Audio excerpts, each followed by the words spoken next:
C. Increase daily intake of vitamin E. D. Practice questions and rationales. 1. While acquiring information about the current medication use of the client tells the nurse that they take the herbal supplement ginkgo to improve mental alertness. The nurse should inform the client to A. Photosensitivity is not a side effect of ginkgo. The FDA does not regulate herbals and natural products, and therefore answer B is also incorrect.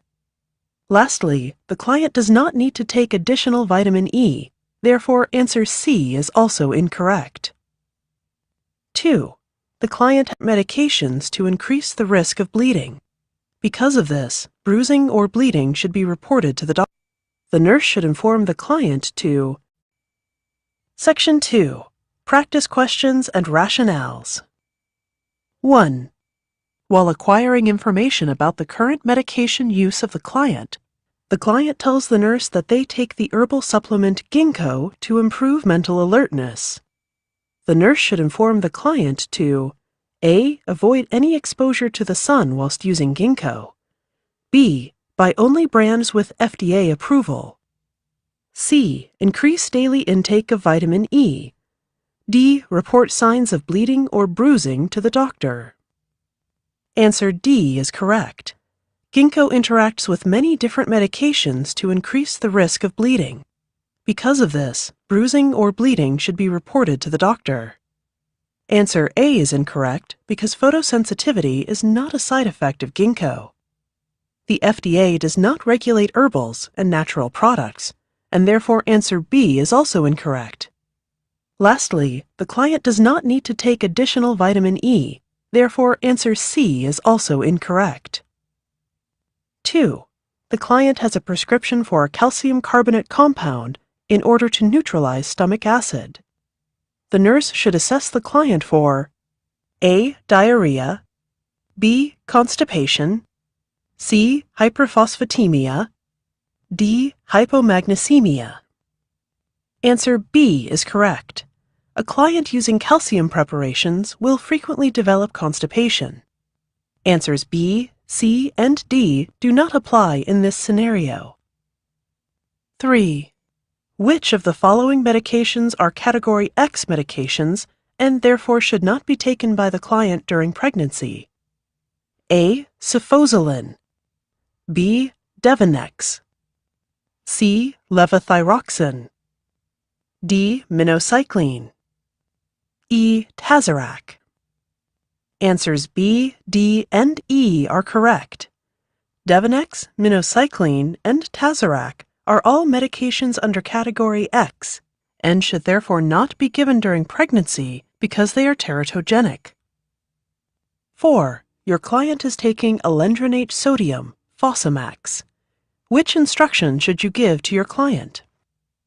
A. Remain in an upright position for 30 minutes after taking this medication. B. Take the medication while lying down.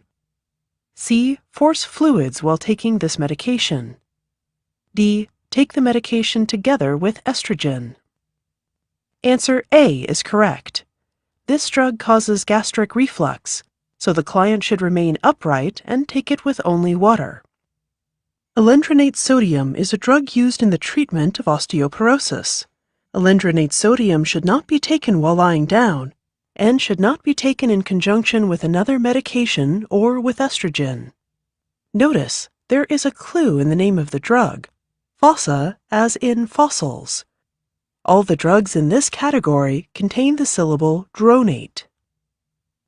5. A client is discharged with a prescription for Evista, raloxifene HCl. The nurse should inform the client that which of the following is a side effect of this drug?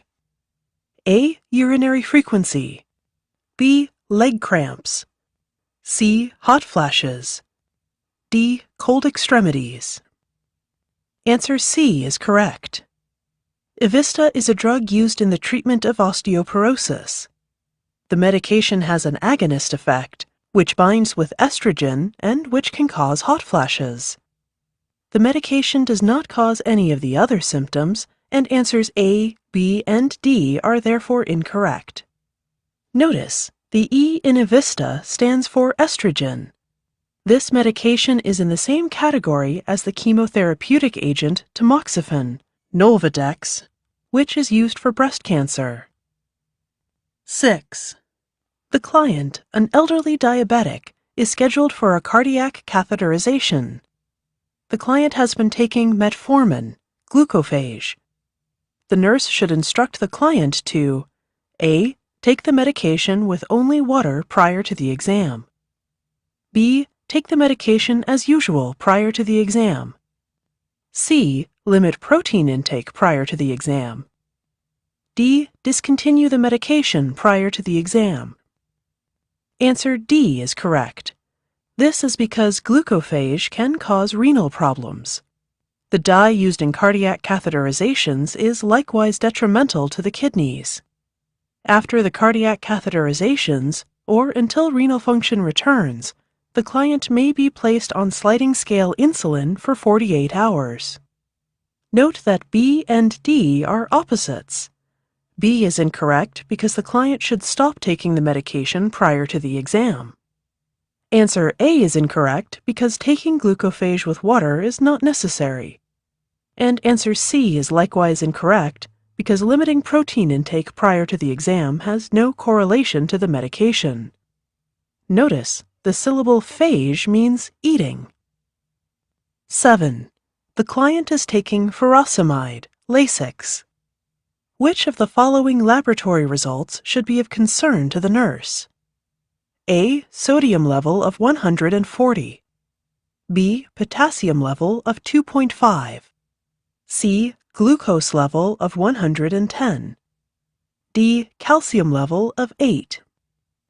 Answer B is correct.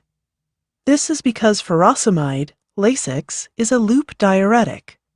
Notice, most loop diuretics end in the syllable "ide." 8. A client who has just undergone an exploratory laparotomy is admitted to the recovery room. Which of the following medications should be kept nearby? A. Diphenhydramine, Benadryl. B. Flumazenil, Romazicon. C. Naloxone hydrochloride, Narcan. D. Nitroprusside, Nipride. Answer C is correct. Answer C is correct because Narcan is the antidote to narcotics. During the postoperative period, narcotics are given to the client. Answer A is incorrect because Benadryl is an antihistamine. Answer B is incorrect because Romazicon is the antidote for the benzodiazepines. Answer D is incorrect because Nipride is used to lower blood pressure. 9. The client with renal failure has a subscription for erythropoietin, Epigen, which is to be given subcutaneously. The nurse should instruct the client to report which of the following symptoms: A. Decreased urination. B. Itching. C. Severe headache. D. Slight nausea. Answer C is correct. This is because severe headache can indicate impending seizure activity. It should therefore be immediately reported. Answers A and B are incorrect because a client with renal failure already suffers from itching and decreased urination. Answer D is incorrect because slight nausea is expected when beginning the therapy. 10. A 4-year-old client with cystic fibrosis has an order for Viocase pancreatic enzymes to prevent malabsorption. The pancreatic enzyme should be administered A. On an empty stomach. B. 1 hour before meals. C. 2 hours after meals. D. With each meal and snack. Answer D is correct. Viocase is a pancreatic enzyme used to facilitate digestion. The enzyme should therefore be given with meals and snacks. Viocase works well in foods such as applesauce. Answers A, B, and C are all incorrect. 11. A 20-year-old client has an order for tetracycline. While teaching the client how to take the medicine, The nurse is told that the client is currently also using orthonovum, an oral contraceptive pill. The nurse should inform the client that A. Antibiotics can decrease the effectiveness of oral contraceptives. Because of this, the client should use different types of birth control. B. Nausea often results from taking oral contraceptives and antibiotics. C. The oral contraceptives will decrease the effectiveness of the tetracycline. D. Toxicity can result when taking these two medications together. Answer A is correct. Taking both antibiotics and oral contraceptives at the same time decreases the effectiveness of the oral contraceptives. The client should therefore be advised to take a different type of birth control. 12. The nurse is visiting a home health client with osteoporosis who has a new prescription for alendronate, Fosamax. Which instruction should be included in the teaching plan? A. Avoid rapid movements after taking Fosamax. B. Don't take any other medications for 30 minutes after taking the Fosamax. C. Rest in bed for at least half an hour after taking the medication. D. Take the medication with water only and remain upright for at least 30 minutes after taking the medication. Answer D is correct. Fosamax should be taken with water only. The client should also remain upright for at least 30 minutes after taking the medication. Answer C is the opposite of answer D and is therefore incorrect. Answers A and B are not applicable to taking Fosamax and are therefore also incorrect. 13. The client diagnosed with multiple myeloma has a subscription for cyclophosphamide, Cytoxan. The nurse should instruct the client to A. Drink at least 8 large glasses of water a day. B. Immediately report nausea to the doctor. C. Increase the fiber intake in your diet. D. Walk for at least 30 minutes a day to prevent calcium loss. Answer A is correct. The medication can cause hemorrhagic cystitis, and because of this, the client should drink at least 8 glasses of water a day. Answer B is incorrect, as nausea often occurs with chemotherapy. Answers C and D are both not necessary and are therefore incorrect. 14. The nurse is guiding a mother through the treatment for enterobiasis. Which instruction should be included in the teaching plan? A. Intravenous antibiotic therapy will be ordered. B. Medication therapy will continue for 1 year. C. The entire family should be treated. D. Treatment is not recommended for children under the age of 10 years. Answer C is correct.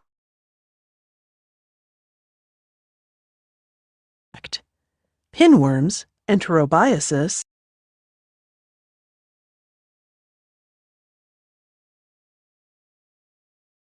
or Antiminth, parental pamoate. To make sure the family should get tested again after 2 weeks. Answers A, B, and D do not apply and are therefore incorrect.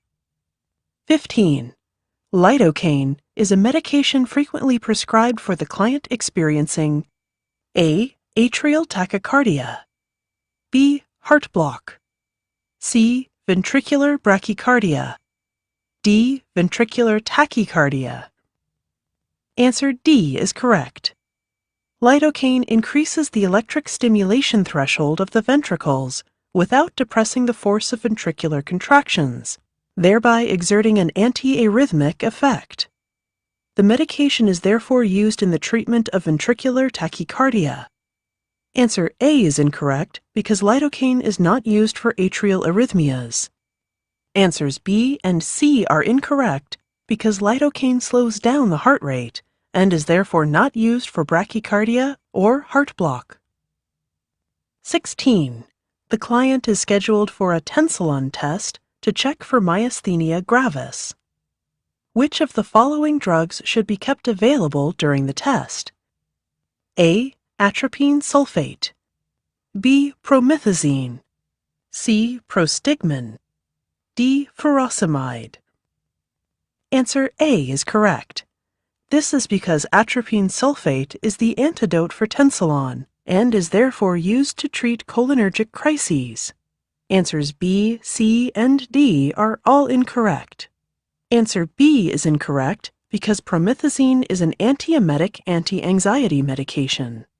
Answer C is incorrect because prostigmine is utilized to treat myasthenia gravis. Answer D is incorrect as furosemide is a diuretic. 17. Which of the following should be used in the treatment of iron toxicity? A. Desferal, deferoxamine. B. Digibind, digoxin immune fab. C. Narcan, naloxone. D. Zinacard, dexrazoxane. Answer A is correct. Desferal is used to treat iron toxicity. Answer B is incorrect because Digibind is used to treat dioxin toxicity. Answer C is incorrect because Narcan is used to treat narcotic overdose. Answer D is incorrect because it is utilized to treat doxorubicin toxicity. Answers B, C, and D are all antidotes for other medications. 18. The physician has prescribed amoxicillin, 500 mg capsules for a client with esophageal varices. The nurse can best care for the client by A. Administering the medication with an antacid. B. Giving the client the medication as ordered. C. Providing extra water with the medication. D. Requesting the medication in an alternative form. Answer D is correct. The client with esophageal varices could potentially develop spontaneous bleeding from the mechanical irritation caused by taking capsules. Because of this, the nurse should request an alternate form of the medication, for example, a suspension. Answer A is incorrect because amoxil should not be given with milk or antacids. Answer B is incorrect because this would not be in the best interest of the client. Answer C is incorrect because providing extra water is not a good means of preventing bleeding. 19. The physician has prescribed Dilantin, phenytoin, 100 mg for a client with generalized tonic-clonic seizures to be administered intravenously. The nurse should administer the medication A. Rapidly with an IV push. B. Through a small vein. C. With IV dextrose.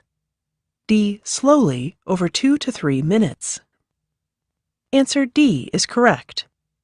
Dilantin should be administered slowly, no more than 50 mg per minute, as cardiac arrhythmias can otherwise occur.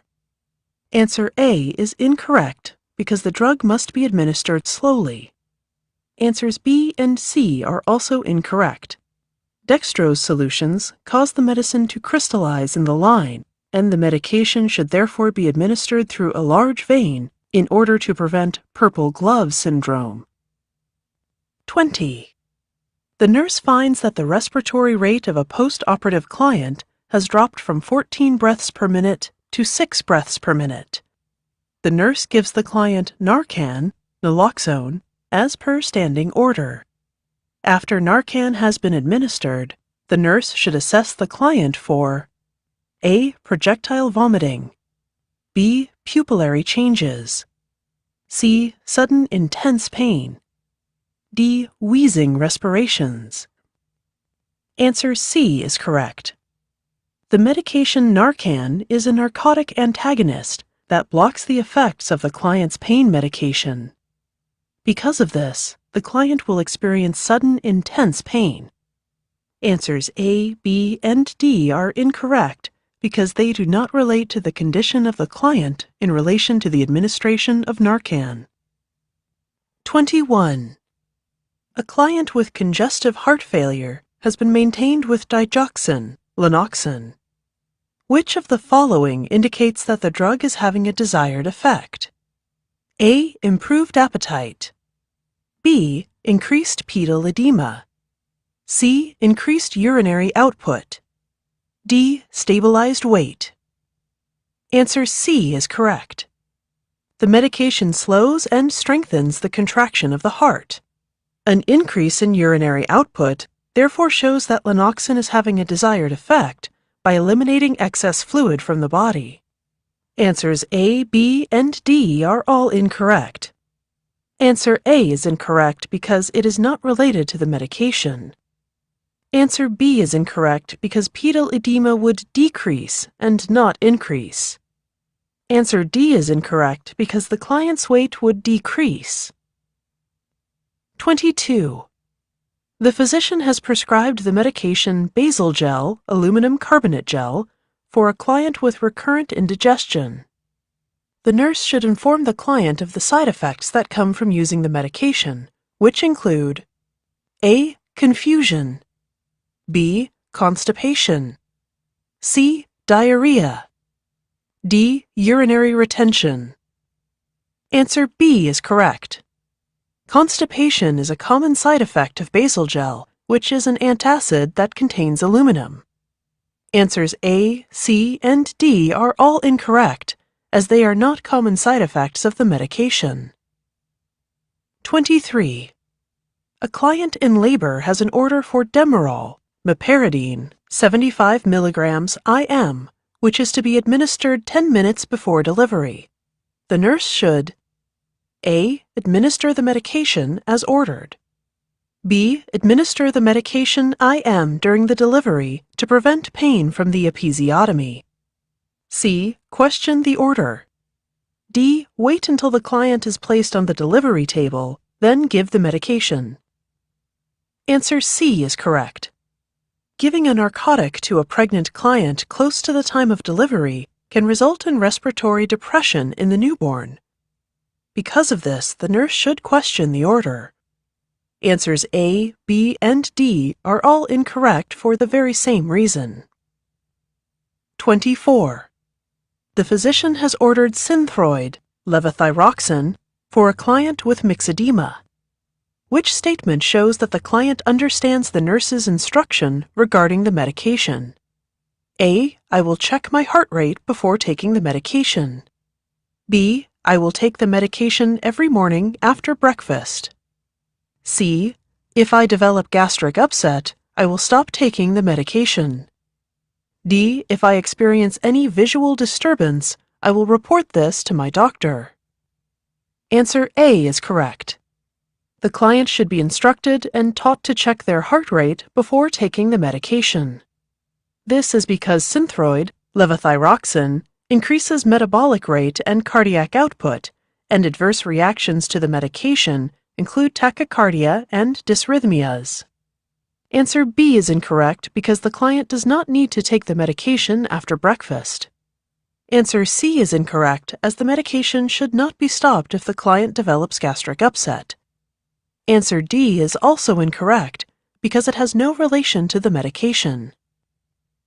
25. A client who has recently been diagnosed with diabetes has started receiving Precose, a carbose. The nurse should instruct the client to take the medication A. 1 hour before meals, B. 30 minutes after meals, C. Every day at bedtime, D. With the first bite of a meal. Answer D is correct. The medication should be taken with the first bite of a meal. Answers A, B, and C are all incorrect. 26.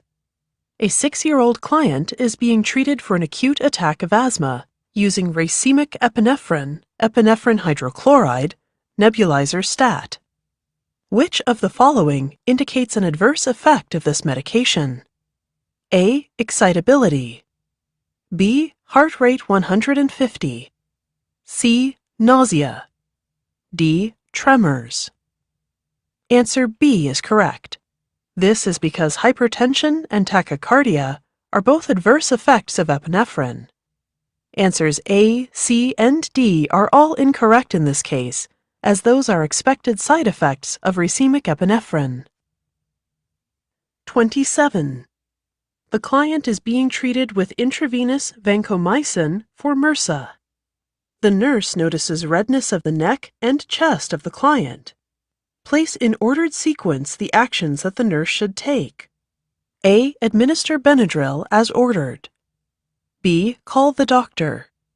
C. Stop the IV infusion of vancomycin. D. Take the vital signs.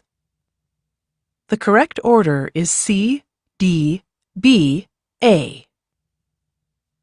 28. A client with leukemia has been receiving oral prednisolone, prednisone. Which of the following is an expected side effect of the prolonged use of prednisolone? A. Decreased appetite. B. Hirsutism. C. Integumentary bronzing. D. Weight loss. Answer B is correct. Hirsutism, or facial hair, is a side effect of cortisone therapy. Answers A, C, and D are all incorrect. These are symptoms of Addison's disease. 29. The physician has prescribed DDAVP, desmopressin acetate, for a client with diabetes insipidus. Which of the following is an indication that the medication is having a desired effect? A. A decline in the client's urinary output. B. An increase in the client's activity level. C. The client has an improved appetite. D. The client's morning blood sugar was 120 milligrams per deciliter. Answer A is correct. A decline in urinary output shows that the drug is having its desired effects. This is because excessive production of dilute urine is a characteristic of diabetes insipidus. Answers B and C are incorrect as they are not related to the question. Answer D is incorrect as it refers to diabetes mellitus. 30. A 15-year-old client with cystic acne has an order for Accutane, isotretinoin. Prior to starting the medication, which lab work is needed? A. Clean catch urinalysis. B. Liver profile. C. Complete blood count. D. Thyroid function test. Answer B is correct. The medication Accutane consists of concentrated vitamin A, which is a fat-soluble vitamin. A liver panel is needed as fat-soluble vitamins can potentially become hepatotoxic. Answers A, C, and D are incorrect as they do not relate to therapy with Accutane. 31. A post-operative client has a prescription for Demerol, meperidine, 75 milligrams, and Phenergan, promethazine, 25 milligrams IM every 3 to 4 hours as required to counter pain. When taken in combination, the two medications produce A. An excitatory effect. B. A synergistic effect. C. An agonist effect. D. An antagonist effect. Answer B is correct. The two medications, when taken in combination, produce a synergistic effect, that is, an effect that is greater than that of either drug used alone. Answer A is incorrect because the two drugs combined would have a depressing effect and not an excitatory effect.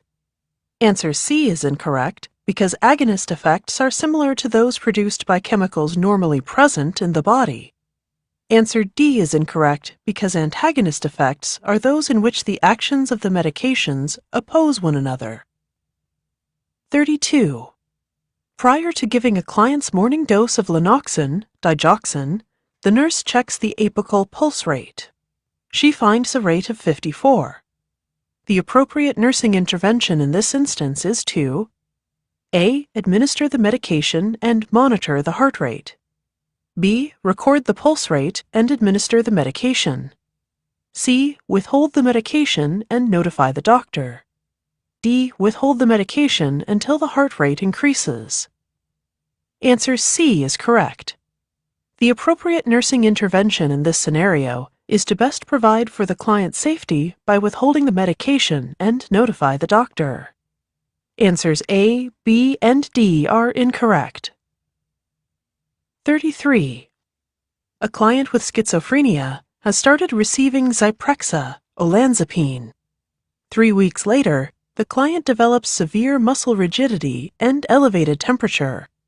The nurse should give priority to which of the following interventions?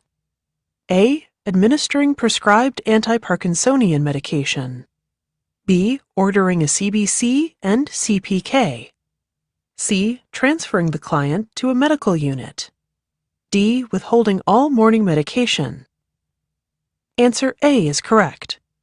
Severe muscle rigidity and elevated temperature are symptoms that suggest that the client is experiencing an adverse reaction to the medication known as neuroleptic malignant syndrome. Answers B, C, and D are incorrect, as they are not appropriate interventions. 34. A child with cystic fibrosis is receiving inhalation therapy with pulmozyme, Dornase alpha. Which of the following is a side effect of the medication? A. Brittle nails. B. Hair loss. C. Sore throat. D. Weight gain. Answer C is correct. Side effects of pulmozyme include hoarseness, laryngitis, sore throat. Answers A, B, and D are incorrect because they are not associated with pulmozyme. 35. A client who has been maintained with Dilantin, phenytoin, for tonic-clonic seizures is preparing for discharge. Which of the following should be included in the client's discharge care plan? A. A high-carbohydrate diet must be avoided. B. Regularly scheduled blood work will be needed. C. The medication can cause dental staining. D. The medication can cause problems with drowsiness. Answer B is correct. The client will need regularly scheduled blood work because agranulocytosis and aplastic anemia are potential adverse side effects of Dilantin. Answer A is incorrect because the drug does not interfere with the metabolism of carbohydrates. Answer C is incorrect because Dilantin does not cause dental staining. Answer D is incorrect because Dilantin does not cause any problems related to drowsiness. 36. The doctor has prescribed cortisone, for a client with systemic lupus erythematosus. Which instruction should be given to the client? A. Report changes in appetite and weight to the doctor. B. Schedule a time to take the influenza vaccine every year. C. Take the medication 30 minutes before meals. D. Wear sunglasses to prevent cataracts. Answer B is correct. This is because a client who is receiving steroid medication should also receive an annual influenza vaccine. Answer A is incorrect because weight gain and an increased appetite are both expected side effects of steroid medication. Answer C is incorrect because the medication should be taken with meals. Answer D is incorrect because wearing sunglasses does not prevent cataracts in the client taking cortisone. 37. The physician has prescribed Stadol, butorphanol, for a post-operative client. The nurse knows that the medication is having the desired effect if the client A. has an increased urinary output, B. is asleep for 30 minutes after the injection, C. reports that he or she is feeling less nauseated, D. states that he or she is still feeling hungry. Answer B is correct. The medication reduces the perception of pain, which allows the post-operative client to rest. Answers A and D are incorrect, as these are not affected by the medication. Answer C is incorrect because, although pain relief can reduce symptoms of nausea, it is not a desired effect of the Stadol. 38. A client is hospitalized with hepatitis A. Which of the client's regular medications is contraindicated due to the current illness? A. Lipitor, atorvastatin. B. Premarin, conjugated estrogens. C. Prilosec, omeprazole. D. Synthroid, levothyroxine. Answer A is correct. Lipid-lowering agents are contraindicated in the client with active liver disease. Answers B, C, and D are incorrect as they are not contraindicated in the client with active liver disease. 39. A client with diabetes mellitus has a prescription for glucotrol XL, glipizide. The client should be instructed to take the medication A. With breakfast, B. Before lunch, C. After dinner, D. At bedtime. Answer A is correct. Glucotrol XL is to be taken once a day with breakfast. Answers B and C are incorrect because the client would have hypoglycemia later in the day or evening.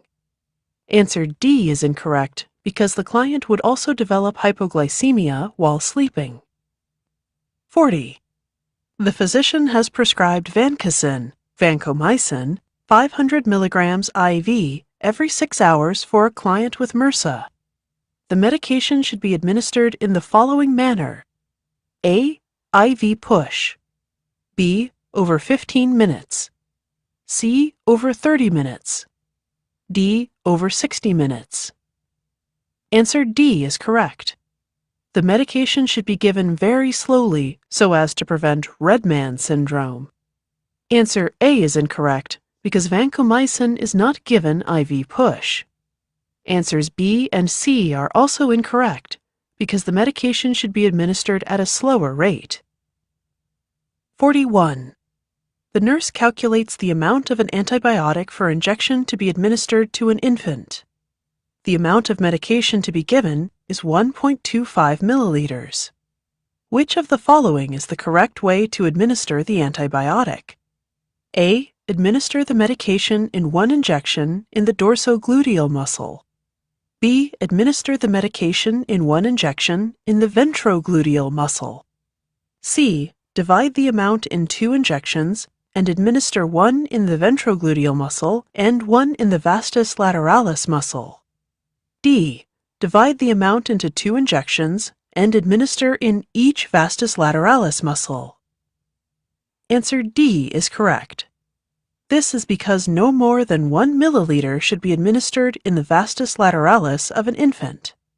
Answers A, B, and C are all incorrect because the other 2 muscles, the dorsogluteal and ventrogluteal muscles, are not used for injections in the infant. 42.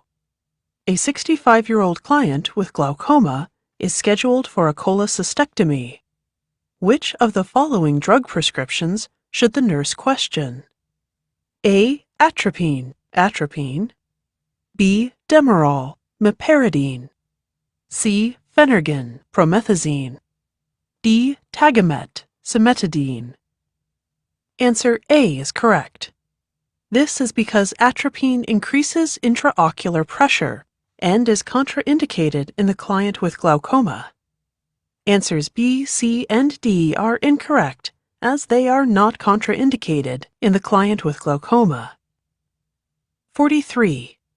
The physician has prescribed Dilantin, phenytoin, for a client with generalized seizures.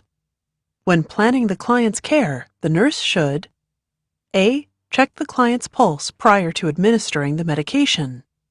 B. Give the medication 30 minutes before meals. C. Maintain strict intake and output. D. Provide oral hygiene and gum care at every shift. Answer D is correct. The nurse should provide oral hygiene and gum care at every shift because gingival hyperplasia is a side effect of Dilantin. Answers A, B, and C are incorrect because they do not apply to the medication. 44. The physician has ordered Cognex, Tacrin, for a client with dementia. The nurse should monitor the client for potential adverse reactions, which include A. Hypoglycemia, B. Jaundice, C. Tinnitus, D. Urinary retention. Answer B is correct. The nurse should monitor the client for any symptoms of jaundice. This is because drug-induced hepatitis is an adverse reaction associated to Cognex. Answers A, C, and D are incorrect because those are not among the adverse reactions that can be linked to the medication. 45. A client exhibiting serum cholesterol of 275 milligrams per deciliter is placed on rosuvastatin, Crestor. Which instruction should a nurse give to a client using rosuvastatin, Crestor? A. Allow 6 months for the drug to take effect. B. Report any signs of insomnia. C. Report any signs of muscle weakness to the doctor. D. Take the medication with fruit juice. Answer C is correct. Crestor is an anti-lipidemic drug. A client using Crestor must therefore report any signs of muscle weakness, as these may be symptomatic of rhabdomyolysis. Answer A is incorrect, because the drug takes effect in the first month of starting therapy. Answer B is incorrect, because it is unrelated to Crestor. Answer D is also incorrect, because mixing the medication with fruit juice, particularly grapefruit, can decrease its effectiveness. Crestor should always be taken with water. 46. The physician prescribes lisinopril, Zestril, and furosemide, Lasix, to be administered concomitantly to the client with hypertension. The appropriate nursing intervention is to A. Administer both medications. B. Administer the medications separately. C. Contact the pharmacy. D. Question the order. Answer A is correct. Zestril is an ACE inhibitor, and Lasix is a diuretic for hypertension. ACE inhibitors are frequently given with diuretics, and the nurse should therefore administer both medications. Answers B, C, and D are all incorrect. There is no need to administer the medications separately, to question the order, or contact the pharmacy. 47. The client with varicella will most likely have a prescription for which category of medication? A. Antibiotics. B. Anticoagulants. C. Antipyretics. D. Antivirals. Answer D is correct. Varicella, chickenpox, is a herpes virus, which is best treated with antiviral medications. Answer A and B are both incorrect, because the client is not treated with antibiotics or anticoagulants. Answer C is also incorrect, because even though the client may have a fever before the chickenpox appear, the temperature will usually go down. 48. A client with urinary tract infection has a prescription for pyridium, phenazopyridine hydrochloride. The nurse should inform that client that the medication may A. Cause changes in taste. B. Cause diarrhea. C. Cause mental confusion. D. Turn her urine orange or red. Answer D is correct. A nurse should teach clients taking pyridium that the medication will change the color of her urine.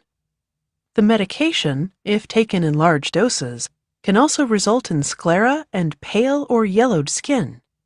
Answers A, B, and C are incorrect, as diarrhea, mental confusion, or changes in taste are not side effects of the medication. 49. A client who has recently undergone a heart transplant is started on medication to prevent organ rejection. Which of the below drug categories prevent the formation of antibodies against the new organ? A. Analgesics. B. Antibiotics. C. Antivirals. D. Immunosuppressants. Answer D is correct. Immunosuppressants are utilized to prevent the formation of antibodies. Answers A, B, and C are incorrect, because analgesics, antibiotics, and antivirals are not used to prevent antibody production. 50. A physician has ordered streptokinase for a client. Before administering the medication, the nurse should check the client for A. A history of alcohol abuse. B. A history of streptococcal infections.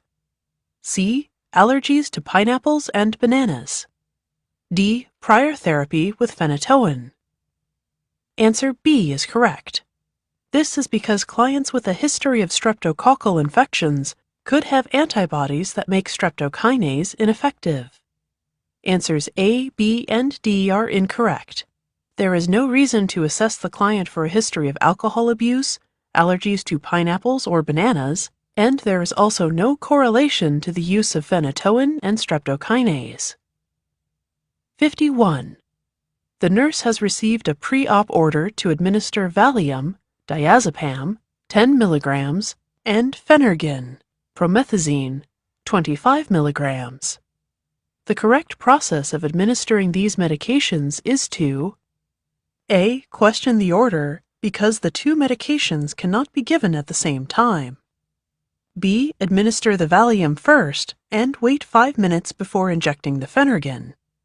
C. Administer the medications separately. D. Administer both medications together in one syringe. Answer C is correct. Valium is an anti-anxiety drug, and Phenergan is an antiemetic.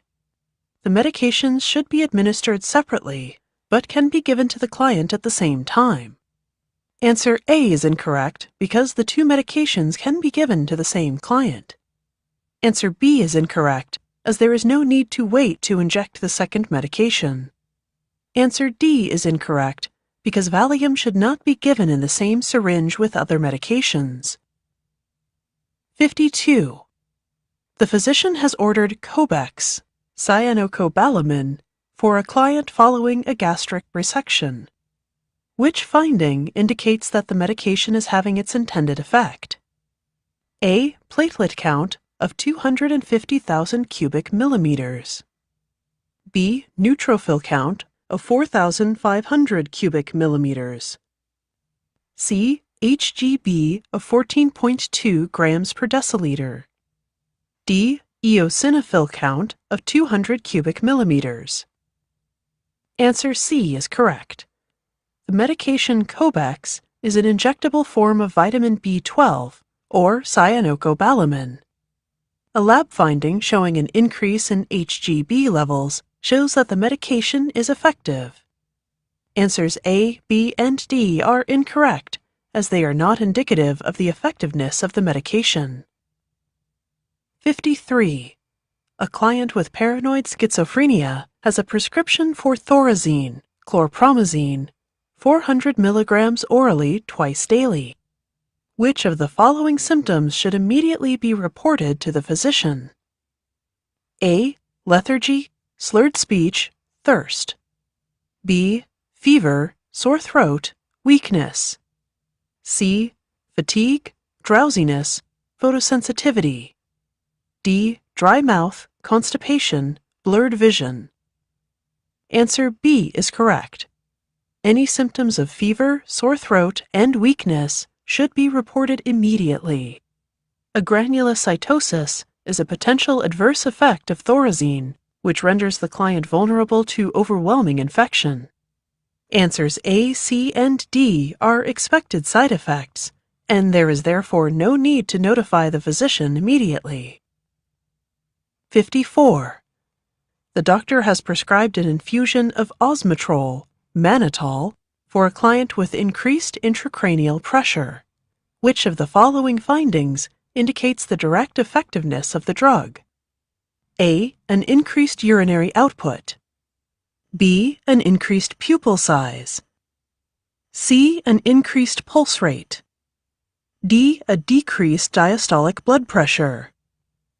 Answer A is correct. Osmotrol, mannitol, is an osmotic diuretic, which inhibits reabsorption of sodium and water. An increased urinary output is therefore a direct indication of the effectiveness of the drug. Answers B, C, and D are incorrect, as they do not relate to the effectiveness of the drug. 55. The client with a urinary tract infection has an order for gantracin, sulfasoxazole, 1 gram in divided doses. The nurse should administer the medication A. With meals or a snack. B. 30 minutes before meals. C. 30 minutes after meals. D. At bedtime. Answer B is correct. To enhance absorption, sulfa drugs, including gantracin, should be administered 30 minutes before meals. Answer A is incorrect because the drug should be administered prior to meals. Answer C is incorrect because the medication should always be given on an empty stomach. Answer D is incorrect, as the medication should be administered in divided doses throughout the course of the day. 56. The mother of a child with chickenpox is inquiring whether there is a medication that can help reduce the course of chickenpox. Which of the following medications can be used to speed up healing of the lesions and thereby shorten the duration of fever and itching? A. Periactin, cyproheptadine. B. Varivax, varicella vaccine. C. VZIG, varicella zoster immune globulin. D. Zovirax, acyclovir. Answer D is correct. Zovirax shortens the course of chickenpox, but the American Academy of Pediatrics does not recommend it for healthy children because of the cost. Answer A is incorrect because periactin is an antihistamine that is used to control itching that results from chickenpox. Answer B is incorrect because Varivax is the vaccine that is used to prevent chickenpox. Answer C is also incorrect, as VZIG is the immune globulin that is given to those who have become exposed to chickenpox. 57. The physician has ordered chloromycetin, chloramphenicol, for a client with bacterial meningitis. The nurse should pay particular attention to the following lab report. A. Complete blood count. B. Serum creatinine. C. Serum sodium. D. Urine-specific gravity. Answer A is correct. The nurse should monitor the client's complete blood count most carefully. This is because aplastic anemia is an adverse side effect of chloramphenicol. Answers B, C, and D are not directly affected by the medication and are therefore incorrect. Nevertheless, these should be noted down by the nurse. 58. A client admitted for treatment of bacterial pneumonia has a prescription for intravenous ampicillin. Which specimen should the nurse obtain before administering the medication? A. Complete blood count. B. Routine urinalysis. C. Serum electrolytes. D. Sputum for culture and sensitivity. Answer D is correct. The nurse should obtain a sputum specimen for culture and sensitivity before administering the antibiotic in order to check whether the organism is sensitive to the prescribed medication. A, B, and C are all incorrect, as a routine urinalysis, complete blood count, and serum electrolytes can be obtained after the therapy has commenced. 59. The client with angina has an order for nitroglycerin sublingual tablets. The nurse should instruct the client to take the medication A. After engaging in light exercise. B. As soon as the client notices signs of chest pain. C. At bedtime to prevent nocturnal angina. D. Every 4 hours to prevent chest pain. Answer B is correct. The client should take the medication as soon as he notices chest pain or discomfort. Answer A is incorrect because the tablets should be taken before engaging in activity. Any strenuous activity should be avoided. Answer C is incorrect because the drugs do not prevent nocturnal angina. Answer D is incorrect because the tablets should be taken when the pain occurs and not according to a regular schedule. 60.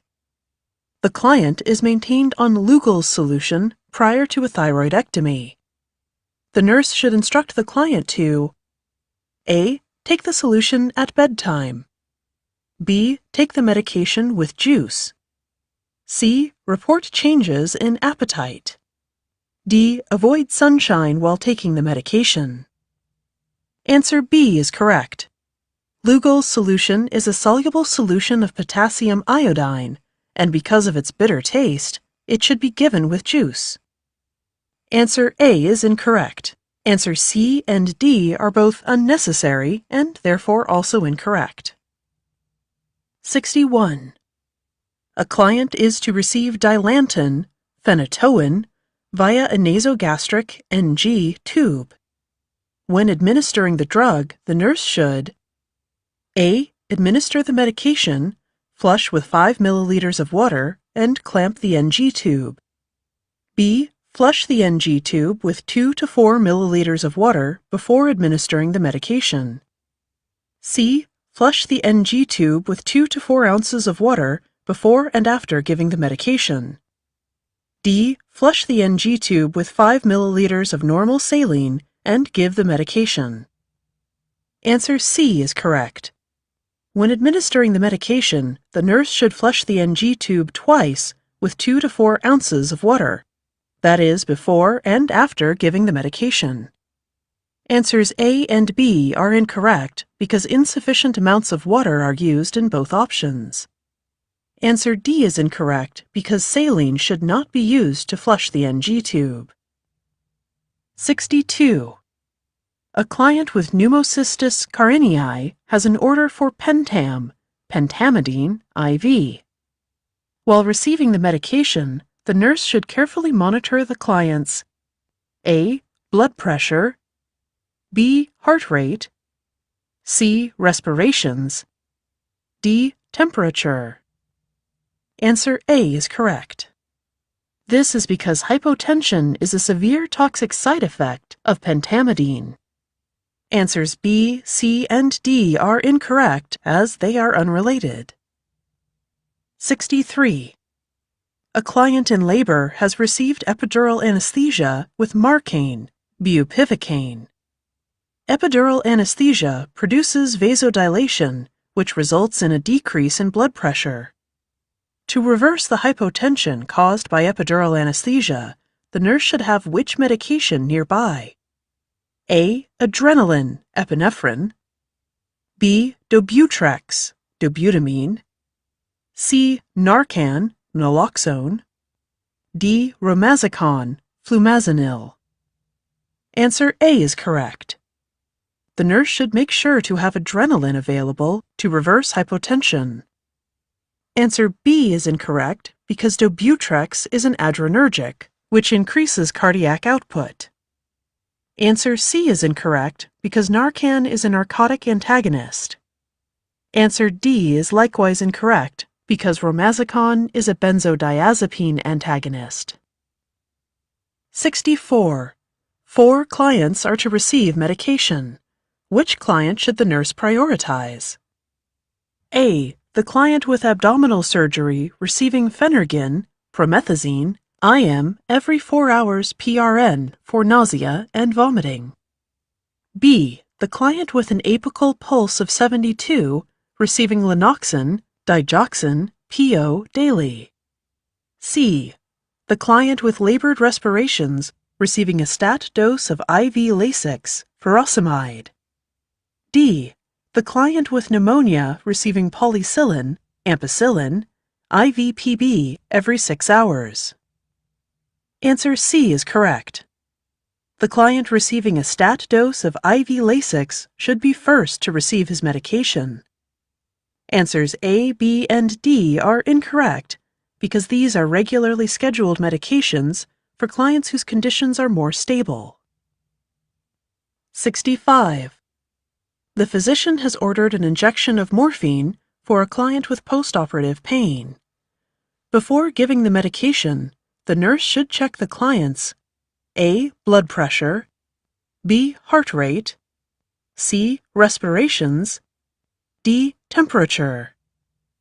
Answer C is correct.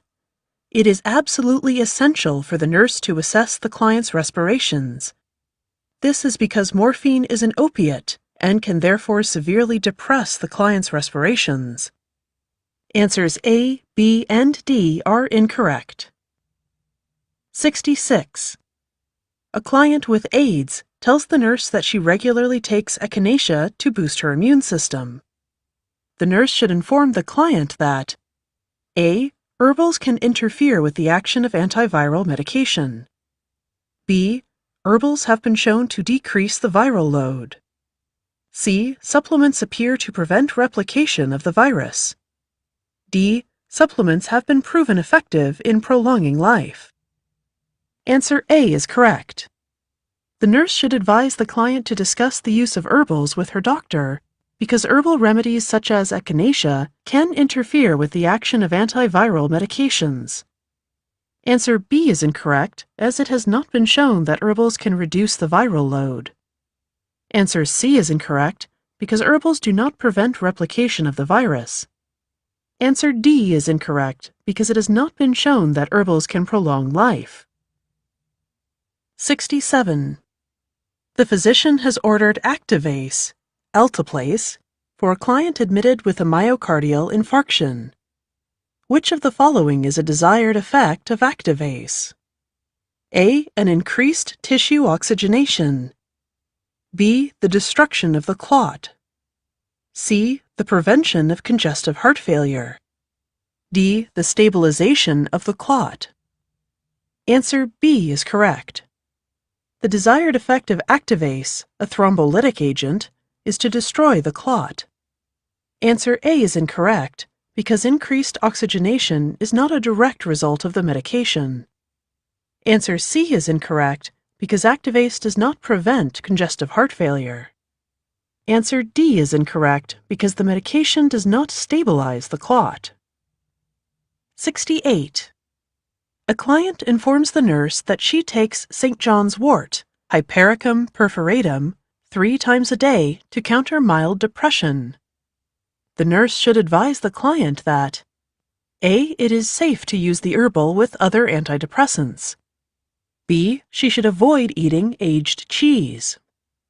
C. Skin reactions increase with the use of sunscreen.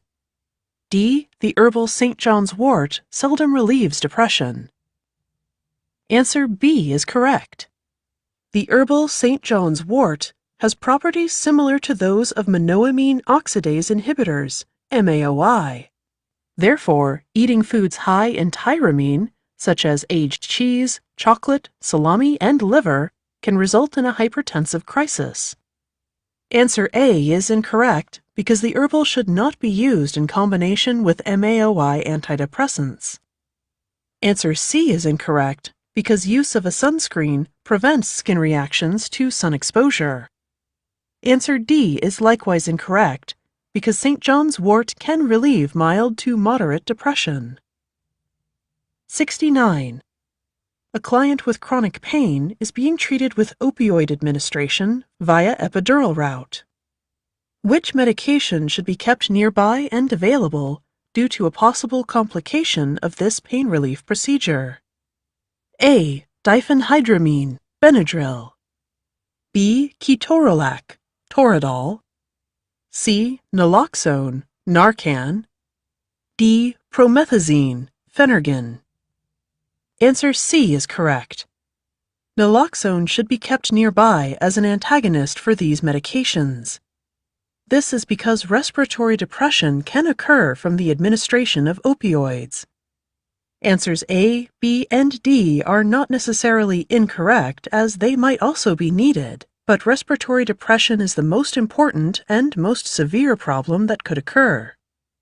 Benadryl and Phenergan may, however, be used to treat itching and nausea. Toradol, which is classified as an NSAID, could be used for its anti-inflammatory properties. 70. The nurse is checking the medication history of a client who was admitted for surgery in the morning. Which long-term medication in the client's history would be most important to report to the doctor? A. Docusate, Colace. B. Lisinopril, Zestril. C. Oscal D. D. Prednisone. Answer D is correct. The nurse should definitely report usage of prednisone. This is because a sudden withdrawal of steroids could potentially lead to a collapse of the cardiovascular system.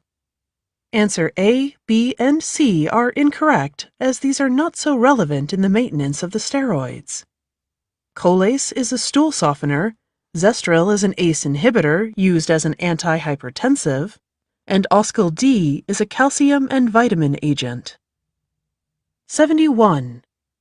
A nurse is working in an endoscopy recovery area. To provide conscious sedation, many of the clients are given midazolam, Versed. Which drug should always be available as an antidote for Versed? A. Diazepam, Valium. B. Florinef, fludrocortisone. C. Flumazenil, Romazicon. D. Naloxone, Narcan. Answer C is correct. Romazicon, a benzodiazepine, is the antidote for Versed, which is used as an anti-anxiety drug and for conscious sedation. Answers A, B, and D are incorrect, as these medications are not used as antagonists for Versed. 72. A client with asthma has a prescription to start an aminophylline IV infusion. Which of the following is essential for the nurse to safely administer the medication? A. Cover to prevent exposure of solution to light. B. IV infusion device. C. IV inline filter. D. Large bore intravenous catheter. Answer B is correct. An infusion device should be used to regulate aminophylline, thereby preventing improper infusion rates. Answers A, C, and D are incorrect, as they are not necessary for administration of this medication. 73. A client with osteoporosis is being discharged on alendronate, Fosamax. Which statement would indicate a need for further teaching? A. After taking Fosamax, I should remain in an upright position for 30 minutes. B. I should not have any food with this medication. C. I should take Fosamax orally with water. D. I should take the medication immediately every night before bedtime. Answer D is correct. Fosamax should be taken in the morning before taking any other medications and before having food. The medication should be taken with water as the only liquid. Statement D is therefore incorrect and is a sign that further teaching is required. All other answers, A, B, and C, are correct administrations. 74. A client has an order for Demerol 75 milligrams and atropine 0.4 milligrams IM as a preoperative medication. The Demerol vial contains 50 milligrams per milliliter, and atropine is available 0.4 milligrams per milliliter. The nurse should administer how much medication in total? A. 1.0 milliliters. B. 1.7 milliliters. C. 2.5 milliliters. D. 3.0 milliliters. Answer C is correct.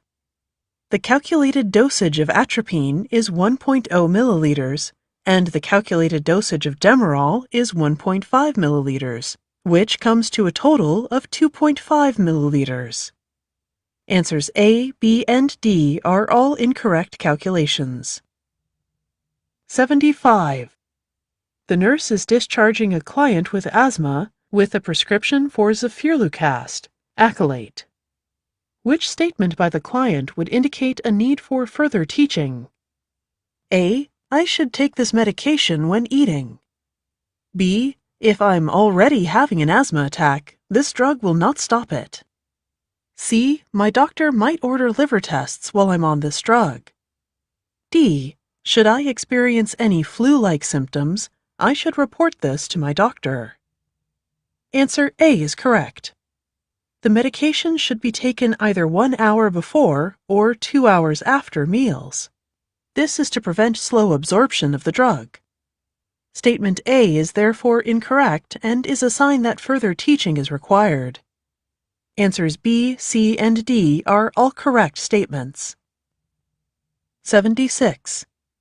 A physician has prescribed haloperidol, Haldol, for a client with advanced Alzheimer's disease. Which of the following symptoms suggests that the client is experiencing side effects from this drug? A. Cough.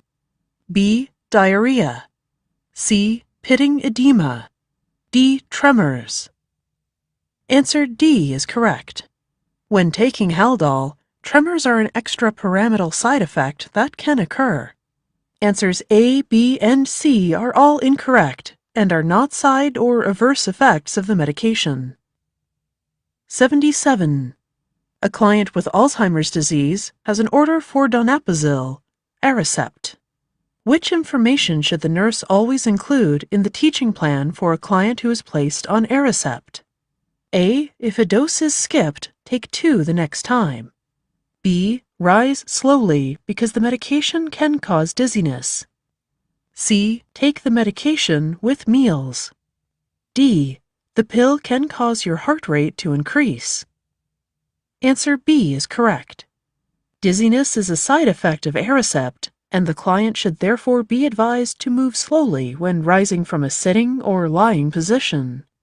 Answer A is incorrect because increasing the number of pills the client takes can increase the side effects and is therefore not recommended. Answer C is incorrect because the medication should be taken at bedtime with no regard to food. Answer D is also incorrect because bradycardia is another effect of the medication. 78. The client has a cocaine addiction. The nurse should expect the client to be placed on which medication? A. Bromocriptine, Parlodel. B. Disulfiram, Antabuse. C. Methadone. D. THC. Answer A is correct. Bromocriptine, Parlodel, is classified as an anti-Parkinsonism drug and gives clients with this addiction a substitute for the neurotransmitter dopamine. It is therefore the medication utilized for addiction to cocaine. Answer B is incorrect because antabuse is used for alcohol abuse. Answer C is incorrect as methadone is used for opioid addiction. Answer D is also incorrect as THC is marijuana and is not utilized for replacement therapy. 79.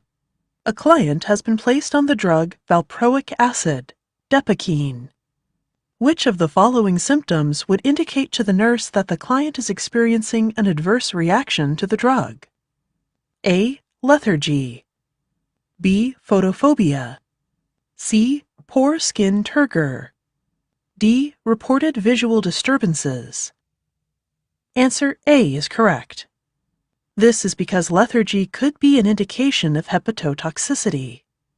The nurse should carefully monitor for any signs of anorexia, nausea, jaundice, facial edema, vomiting, and unusual bleeding or bruising.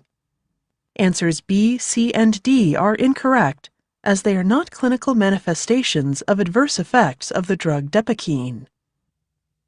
80. A client with a diagnosis of amyotrophic lateral sclerosis, ALS, has received a prescription for Riluzole, Rilutech. Which instructions should the nurse include when teaching the client about this medication? Select all that apply. A. Avoid any use of alcohol. B. Laboratory tests will be monitored regularly. C. Medication should be taken at the same time every day. D. Report any fever to the healthcare provider. E. Take the medication with meals. Answers A, B, C, and D are all correct. A client placed on Rilutech should avoid using alcohol, report any signs of fever, and take the medication at the same time each day. These factors, along with the monitoring of laboratory values, are all information that should be included in the teaching plan. Answer E is incorrect because the medication should not be taken with food. 81. The nurse is caring for a client with leukemia who has been maintained with doxorubicin, adriamycin. Which toxic effects of this medication should the nurse immediately report to the physician? A. Elevated BUN and dry, flaky skin. B. Nausea and vomiting. C. Rales and distended neck veins. D. Red discoloration of the urine. Answer C is correct. The medication can cause cardiotoxicity, exhibited by changes in the ECG and congestive heart failure. Rales and distended neck veins are clinical manifestations of congestive heart failure and must be reported immediately. Answer A is incorrect, as this effect is not specific to the medication. Answer B is incorrect because nausea and vomiting is a common side effect, and therefore there is no need to report this immediately to the doctor. Answer D is incorrect because the reddish discoloration of the urine is a harmless side effect of the medication. 82. The nurse is performing an admission history for a client recovering from a stroke. The client's medication history reveals that the client has been taking clopidogrel, Plavix. Which clinical manifestation alerts the nurse to an adverse effect of this medication? A. Epistaxis. B. Hyperactivity. C. Hypothermia. D. Nausea. Answer A is correct. The medication Plavix is an antiplatelet, and therefore epistaxis, bleeding from the nose, could indicate a severe effect. Answers B, C, and D have no direct relation to the undesired effects of the medication. 83. A client with angina is experiencing migraines and has received a prescription for sumatriptan succinate, Imitrex. Which of the following nursing actions is most appropriate? A. Call the doctor to question the prescription order. B. Consult social services for financial assistance with obtaining the drug. C. Perform discharge teaching for this medication. D. Try to obtain samples for the client to take home. Answer A is correct. Answer A is most appropriate in this scenario. The medication results in cranial vasoconstriction to reduce pain, but can also cause vasoconstrictive effects. Because of this, it is contraindicated in clients who have angina. Therefore, it is necessary to contact and notify the doctor. Answer C is appropriate also, but answer A is more appropriate. Answers B and D are incorrect. These are both inappropriate actions. 84. A client with increased intracranial pressure is maintained on furosemide, Lasix, and osmetrol, mannitol. The nurse recognizes that these two medications are administered to reverse which effect? A. Cellular edema. B. Energy failure. C. Excessive glutamate release. D. Excessive intracellular calcium.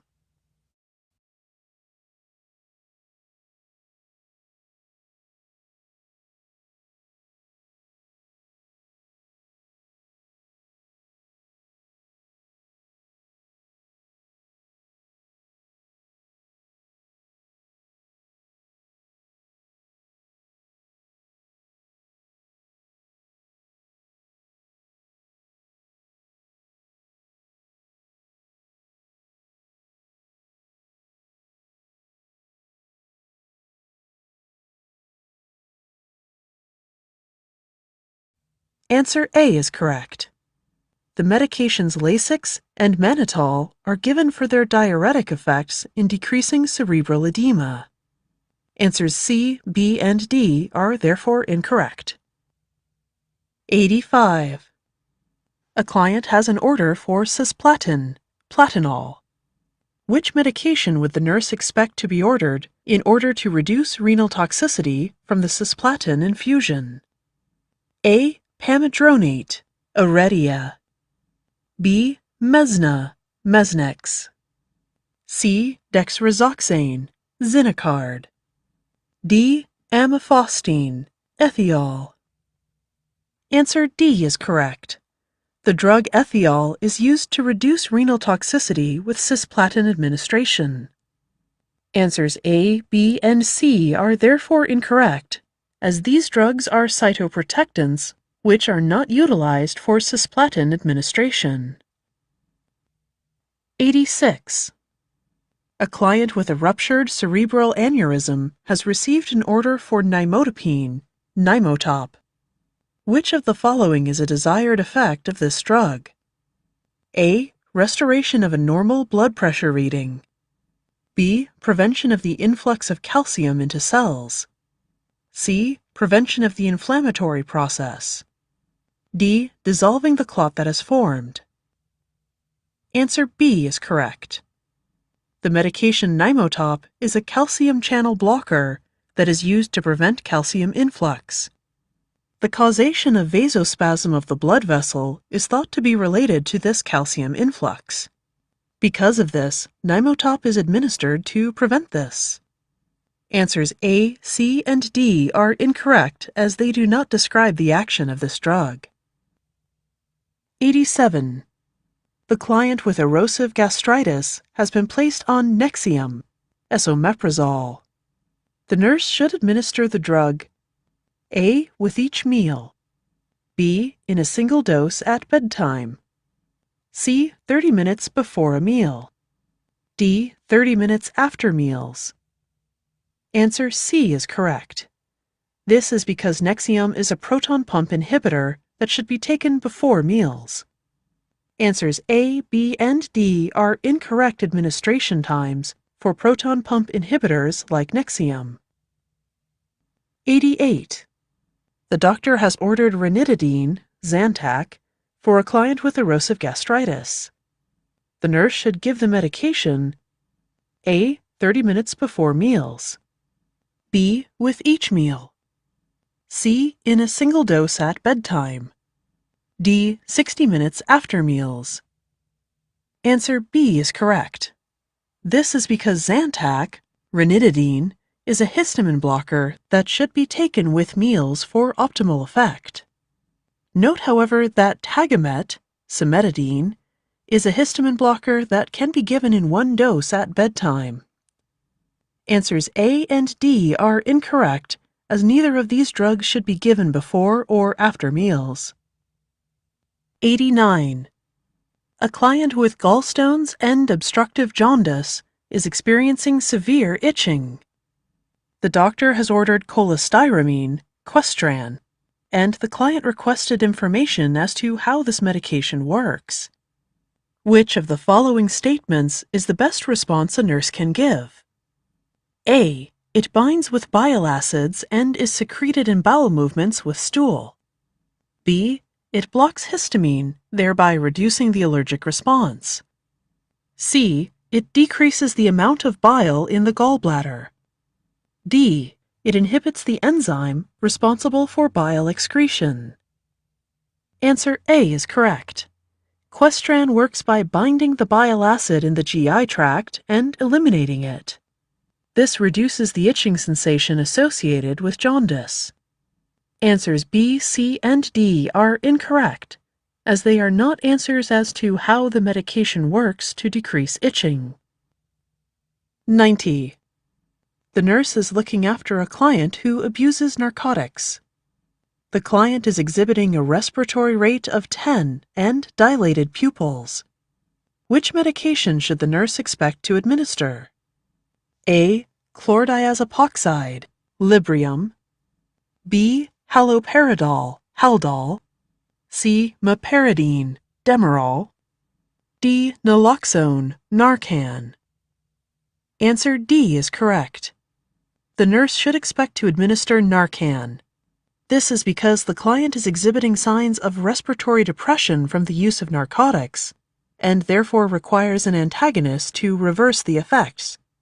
Answer A and B are incorrect, as these are anti-anxiety and antipsychotic medications, not narcotic reversal drugs. Answer C is incorrect because Demerol is a narcotic that would only increase the adverse effects that the client is experiencing. 91. The client with urinary tract infection is placed on furadintin. He may also receive ascorbic acid. The rationale to use this additional medication is to A. Promote tissue repair. B. Fortify mucosal repair. C. Alkalinize the urine. D. Acidify the urine. Answer D is correct. The antimicrobial activity of furadintin is more effective in an acid urine. Because of this, ascorbic acid or vitamin C is used to acidify the urine. Answers A, B, and C are incorrect. 92. The nurse is about to instruct a client about phenytoin sodium, dilantin. Which information would be most important to teach the client as to why the drug should not be stopped abruptly? A hypoglycemic reaction can develop. B. Heart block can develop. C. Status epilepticus can develop. D. The client can develop a physical dependence over time. Answer C is correct. A sudden discontinuation of seizure medication can cause status epilepticus to occur. This disorder is life-threatening, and it is therefore crucial that the client is informed about this. Answers A, B, and D are incorrect, because these are not correct statements about the medication. 93. The physician orders dopamine for a client with left ventricular failure and a high pulmonary capillary wedge pressure, PCWP, to improve ventricular function. The nurse knows that the medication is having its intended effect when A. Blood pressure decreases. B. Blood pressure rises. C. Cardiac index falls. D. PCWP rises. Answer B is correct. The dopamine is having a desired effect when blood pressure rises. This is because it will cause vasoconstriction peripherally, but increase renal perfusion, and the blood pressure will rise. Answer A is incorrect, as it is the opposite of B. Answer C is also incorrect because the cardiac index will rise. Answer D is likewise incorrect because the PCWP should decrease. 94. The physician has prescribed a Becloforte, beclomethasone, inhaler, 2 puffs twice a day for a client with asthma. The nurse should instruct the client to report A. A sore throat. B. Changes in mood.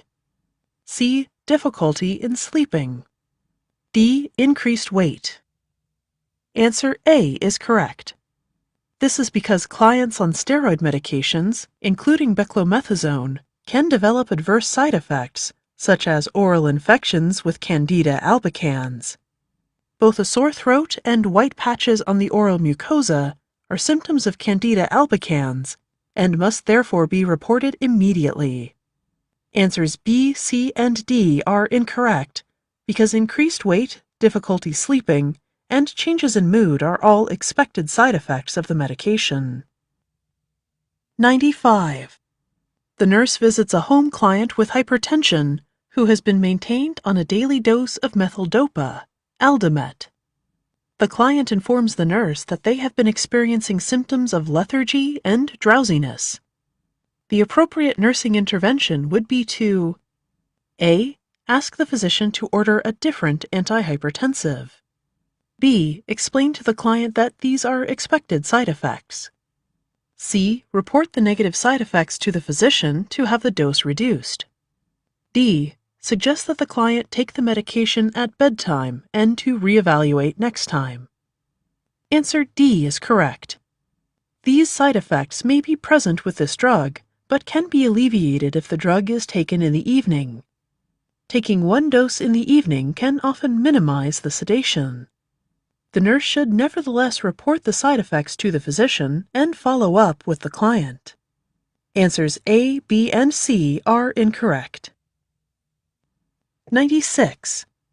The mother of a client contacts the clinic, informing that nurse that her daughter cannot swallow the capsule because it is too large. The nurse finds that the medication is a capsule marked SR. The nurse should instruct the mother to A. Call the pharmacist and request an alternative preparation of the medication.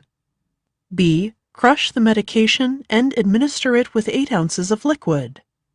C. Open the capsule and mix the medication with ice cream. D. Stop the medication and inform the physician at the follow-up visit. Answer A is correct.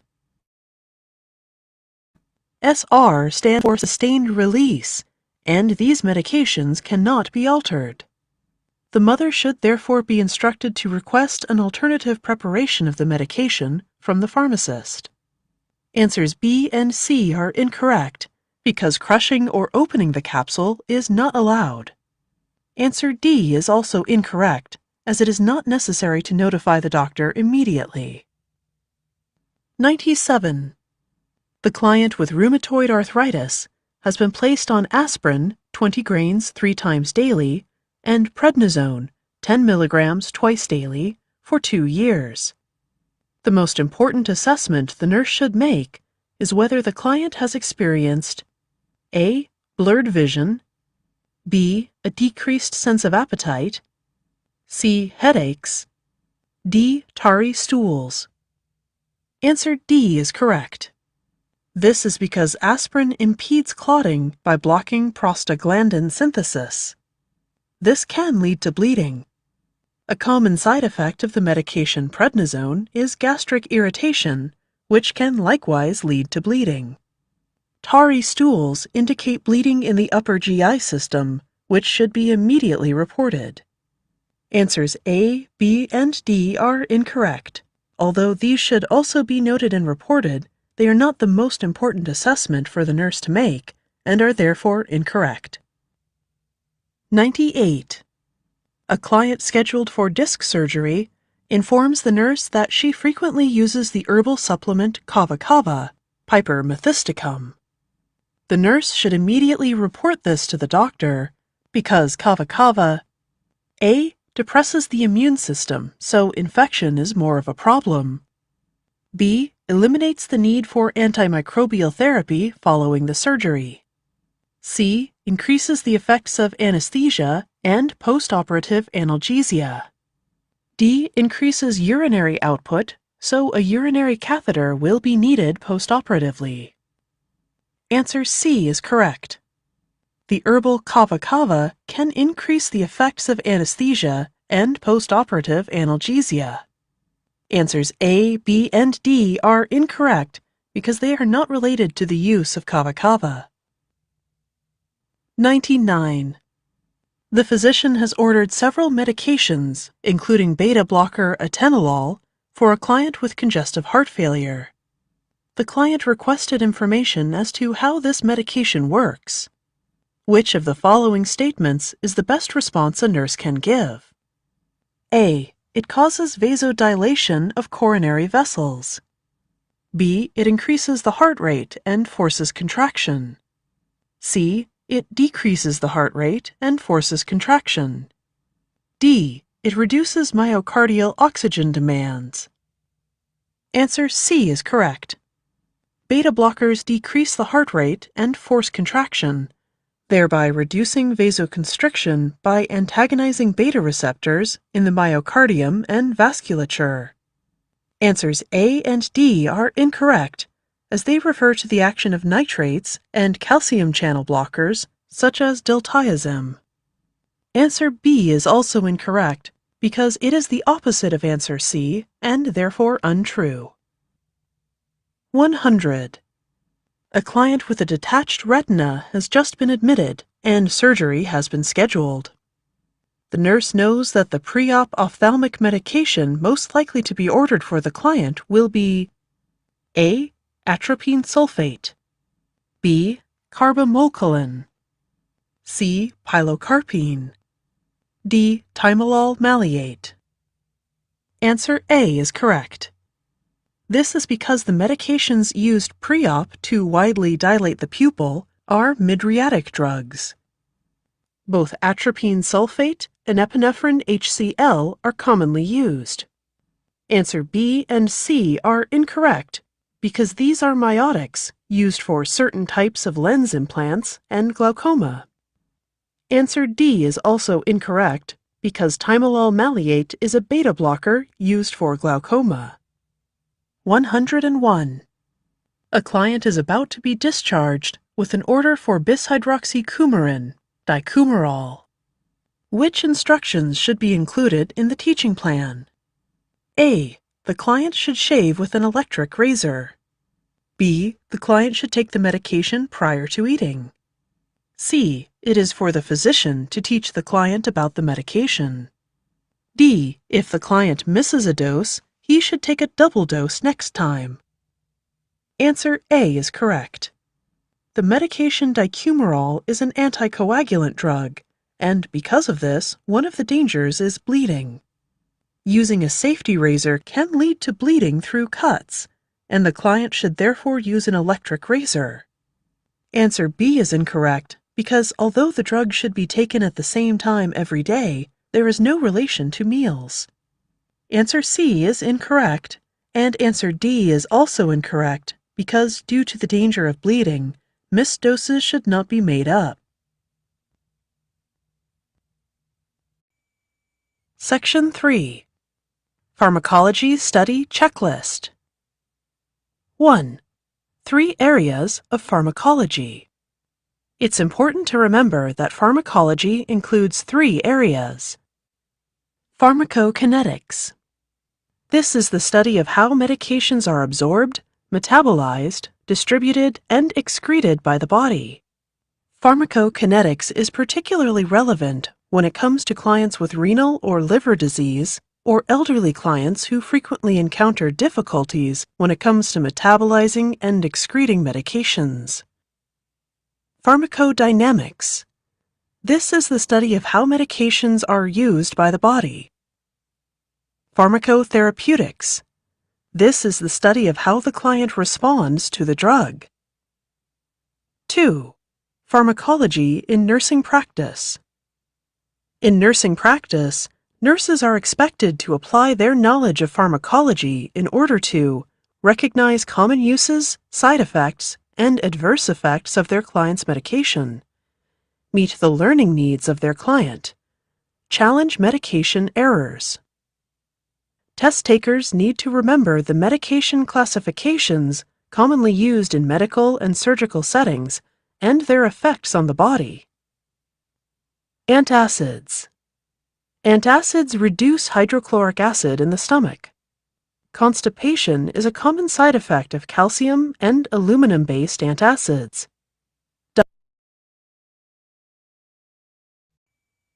Section 1. Introduction. Pharmacology is the branch of medicine concerned with the science of drug action on biological systems. As a licensed nurse, one of your main responsibilities is to administer medication to your clients. When administering medication, whether man-made or natural, a nurse should always know how a medication acts in the body, what the safe administration guidelines for that medication are, as well as understand the risks and implications associated with medication administration. When applying their knowledge of pharmacology, nurses must not only know how to safely administer medication, but are at times also required to instruct their client or their client's family on the safe administration of medication. Because of this, it is crucial to have a solid understanding of pharmacology and its application within nursing practice. For test takers, pharmacology is one of the most difficult topics to master. This is because new medications are constantly emerging, and there are already an enormous amount of available medications in common use. It is therefore important to spend enough time reviewing pharmacology in your preparation for the NCLEX. In the exam, you may be presented with a medication that you are not familiar with. In this case, you will need to be able to make an educated guess.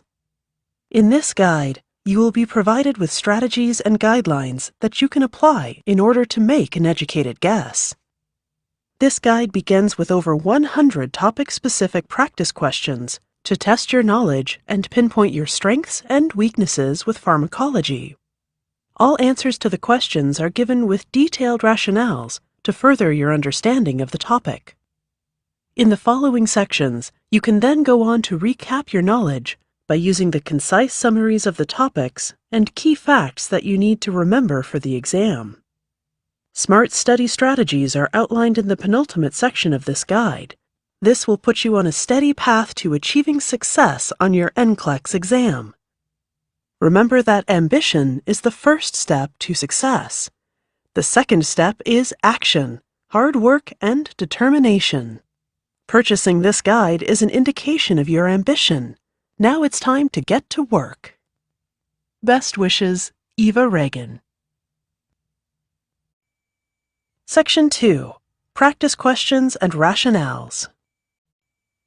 Section 3. Pharmacology Study Checklist. 1. 3 areas of pharmacology.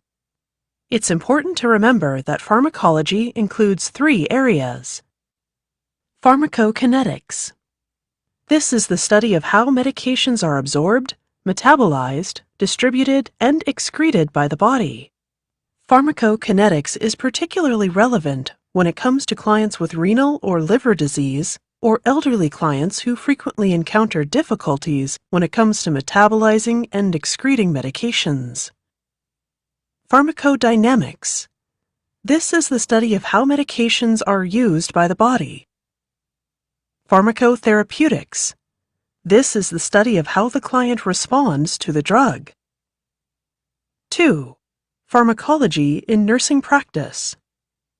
In nursing practice, nurses are expected to apply their knowledge of pharmacology in order to recognize common uses, side effects, and adverse effects of their client's medication, meet the learning needs of their client, challenge medication errors. Test takers need to remember the medication classifications commonly used in medical and surgical settings and their effects on the body. Antacids. Antacids reduce hydrochloric acid in the stomach. Constipation is a common side effect of calcium and aluminum-based antacids. Diarrhea is a common side effect of magnesium-based antacids. Anti-infectives. Anti-infectives are used to treat infections. A common side effect includes GI upset. Anti-anemics. Anti-anemics increase red blood cell production by increasing the amount of hemoglobin in the blood, or number of red blood cells. B12, iron, and epigen, erythropoietin, are all examples of anti-anemics. Anticholinergics. Anticholinergics are used to induce dryness in mucous membranes, which causes a decrease in oral secretions. Anticholinergics, such as atropine, are often administered prior to operations. Anticoagulants. Anticoagulants prevent the coagulation, i.e. clotting, of blood. They achieve this by preventing platelet aggregation or by decreasing vitamin K levels and blocking the clotting chain. Anticonvulsants. Anticonvulsants are used in the treatment of seizure disorder and of bipolar disorder. Phenobarbital, phenytoin, dilantin, and lorazepam, Ativan, are all medications in this category. Antidiarrheals. Antidiarrheals reduce water content in the intestinal tract and lower gastric motility. Bloating and gas are common side effects. Antihistamines. Antihistamines block the release of histamine during allergic reactions. Signs of dry mouth, drowsiness, and sedation are common side effects caused by antihistamines. Antihypertensives. Antihypertensives lower blood pressure as well as increase blood flow to the myocardium. Orthostatic hypotension is a common side effect. Other side effects may arise which are specific to types of antihypertensive prescribed. Antipyretic. Antipyretics reduce fever. Bronchodilators. Bronchodilators dilate large air passages. They are commonly prescribed for clients who suffer from asthma and chronic obstructive lung disease. Tachycardia is a common side effect. Diuretics. Diuretics decrease the absorption of water and sodium from the loop of Henle, loop diuretics, or inhibit antidiuretic hormone, potassium-sparing diuretics. Hypokalemia is a side effect of non-potassium-sparing diuretics. Laxatives. Laxatives loosen stools and increase bowel movements. Types of laxatives include cathartics, fiber, lubricants, stimulants, and stool softeners. Miotics. Miotics constrict the pupil. Miotics such as pilocarpine HCl are used to treat clients with glaucoma. Mydriatics. Mydriatics dilate the pupils. They are used to treat clients with cataracts. Narcotic analgesics. Narcotic analgesics are drugs that relieve moderate to severe pain. A common side effect is numbness. They can also induce a state of unconsciousness. Opioids, morphine and codeine, synthetic opioids, meperidine, and NSAIDs, ketorolac, are all medications in this category. 3. Administering medications. The 7 rights of administering medication is a checklist that needs to be memorized by every nursing student and nurse. They include 5 rights of drug administration and 2 rights that stem from the patient's Bill of Rights. The 7 rights must be used every time a client is administered a medication by a nurse. The 7 rights of patient medication include 1. The right medication. 2. The right patient. 3. The right dose. 4. The right time. 5. The right route. 6. The right reason. 7. The right documentation. The right medication. The nurse should check both the generic and trade names with the physician's order in order to ensure that the correct medication is administered. In the case that the client's diagnosis does not match the drug category, the nurse must investigate the ordered medication. The right patient. The nurse should take steps to identify the client by checking the identification band and by asking the client to state his name. The right dose. The nurse must know common dosages for both adults and children. The right time. The nurse is expected to administer the medication either 30 minutes before or 30 minutes after the assigned time. The right route. The physician orders the prescribed route of administration. This should be followed provided it complies with formulary guidelines. The right reason and the right to refuse treatment. The client has the right to refuse treatment, which includes medications. If a client refuses medication, the nurse should determine the reasons for refusal. The right documentation. The nurse must always document treatment given to the client. Documentation must be done promptly and accurately to ensure that medication administration is not duplicated. 4. Time-released drugs. Medications that contain one of the abbreviations below are time-released drugs. This means they should under no circumstances be opened, dissolved, or crushed before being administered to the client. Contin, continuous action. CR, continuous release. DUR, duration. LA, long-acting.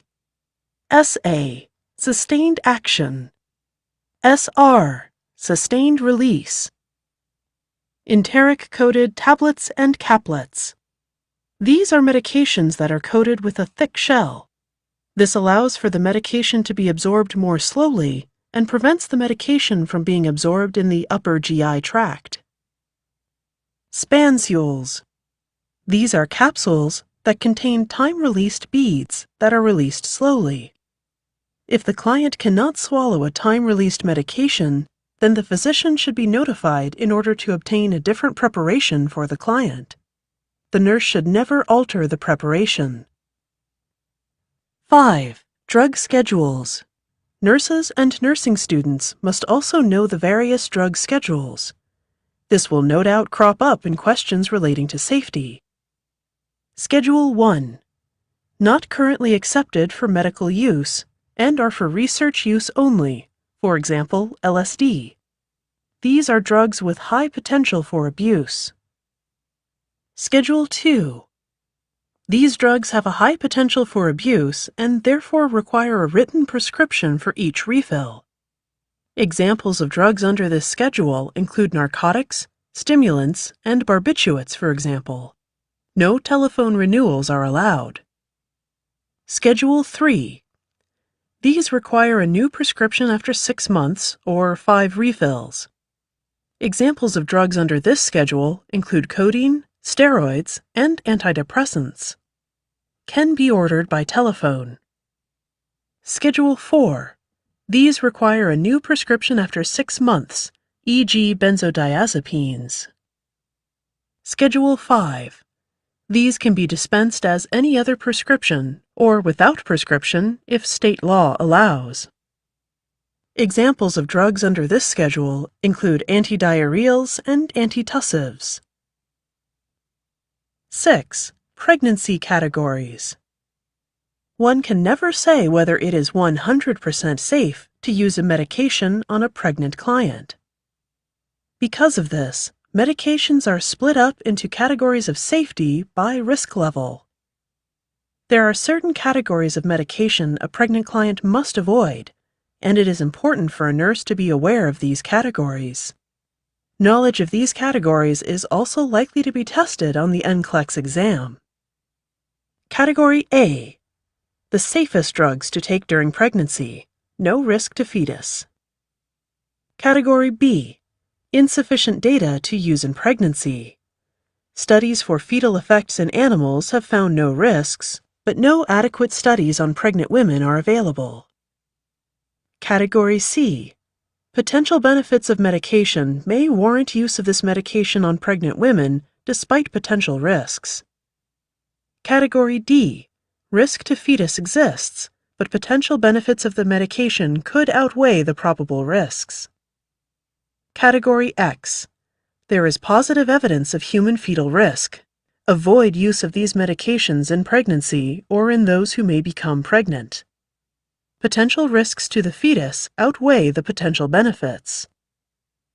7. Herbal remedies. Although herbals are not considered to be medications by some, they do, however, have medicinal properties. On the NCLEX exam, herbals are included as a subtopic under pharmacology.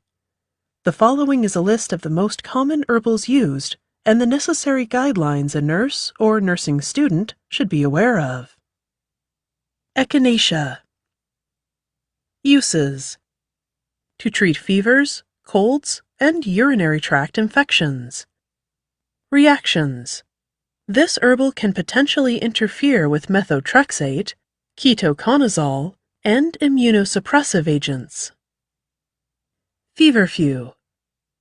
Uses: to treat and prevent migraines, arthritis, and fever.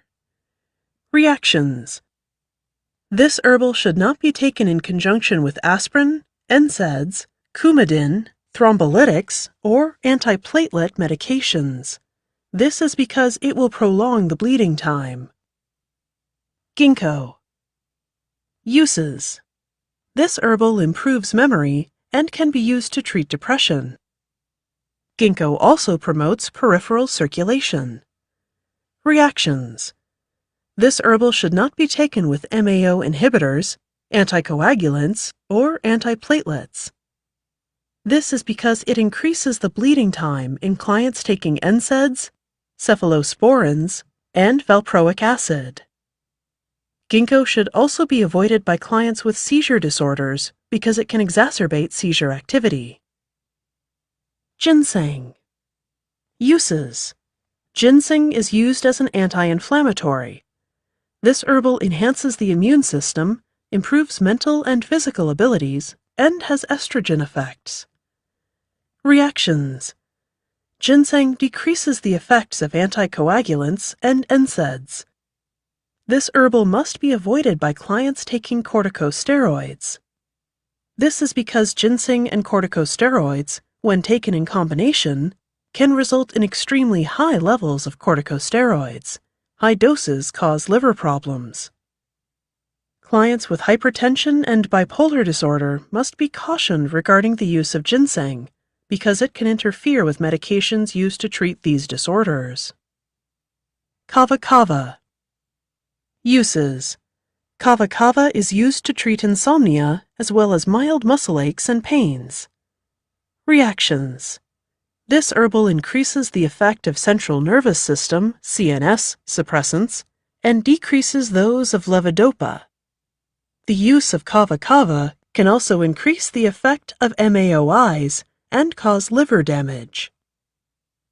Ma Huang. Uses. Ma Huang is used for weight loss and to increase energy levels. It is also used to treat asthma and hay fever. Reactions. This herbal increases the effect of MAOIs, cardiac glycosides, theophylline, and sympathomimetics. St. John's wort. Uses. This herbal is used to treat mild to moderate depression. Reactions. St. John's wort increases adverse CNS effects when used with alcohol or antidepressant medications. 8. Understanding and knowing how to identify drugs. Firstly, it is important to understand that drugs have several names. The chemical name. This is usually a number or letter that is indicative of the chemical makeup of the medication. This name is not of much value to a practicing nurse. The generic name. This is the name given to the drug by the company that developed it. It is much safer for a nurse to remember this name because the generic name always remains the same. The trade name. Once a drug has been released to the market for around 4 years, a trade-named medication can be released by another company. While the generic name will stay the same, the trade name will be different. If you can, it is best to remember both the trade and the generic name of a drug. On the exam, the generic name will be given and the trade name may at times be included for further clarification. Roughly 80% of generic drugs within the same category have common syllables. Recognizing and identifying these commonalities will significantly help you study for the NCLEX.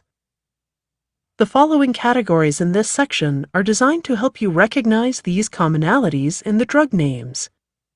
This will help you to quickly identify a specific drug and thereby their drug category. 1. Angiotensin-converting enzyme, ACE, inhibitors. Uses. These antihypertensives are used in the treatment of both primary and secondary hypertensions. Reactions. These drugs inhibit conversion of angiotensin I to angiotensin II. Syllable pril. You will notice that all the generic names include the syllable pril. If you see the syllable pril, this is an indication that the medication is an ACE enzyme inhibitor. Examples include benazepril, Lotensin, lisinopril, Zestril, captopril, Capitan, enalapril, Vasotec, fosinapril, Monopril, moexapril, Univasc, quinapril, Acupril, ramipril, Altase. On top of identifying an ACE inhibitor, it is important that you know and remember the potential side effects and adverse reactions of ACE enzyme inhibitors when working with the drug. Side effects and adverse reactions associated with ACE inhibitors include angioedema, hacking cough, hypotension, nausea and/or vomiting, rashes. Nursing considerations to know and use when working with ACE inhibitors. Monitor the electrolyte levels. Monitor the potassium and creatinine levels. Monitor the vital signs frequently. Monitor the white blood cell count. 2. Angiotensin receptor blockers. Uses. Angiotensin receptor blockers are used to treat primary or secondary hypertension. These drugs are used to treat clients who complain of coughing that can be linked to the use of ACE inhibitors. Reactions. These drugs block vasoconstrictor and aldosterone-secreting angiotensin II. Syllable sartan. When you see the syllable sartan, you'll know that the drug is an angiotensin receptor blocker. Examples include candesartan, Atacand, losartan, Cozar, valsartan, Diovan, and telmisartan, Micardis. Side effects and adverse reactions associated with angiotensin receptor blockers include cough, depression, diarrhea, dizziness, impotence, insomnia, muscle cramps, nausea or vomiting, neutropenia. Nursing interventions to know and use when working with clients that are taking angiotensin receptor blocker agents. Instruct the client to check edema in feet and legs daily. Monitor blood pressure. Monitor BUN. Monitor creatinine. Monitor electrolytes. Monitor hydration status.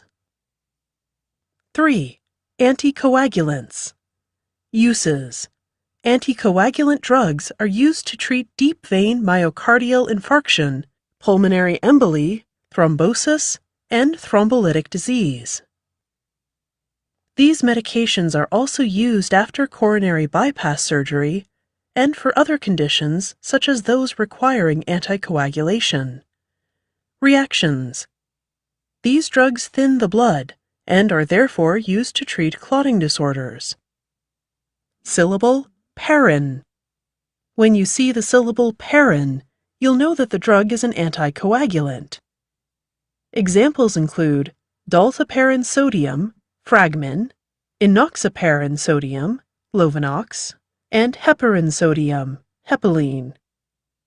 Side effects and adverse reactions associated with anticoagulant drugs include alopecia, bleeding, dermatitis, diarrhea, fever, hematuria, pruritus, stomatitis.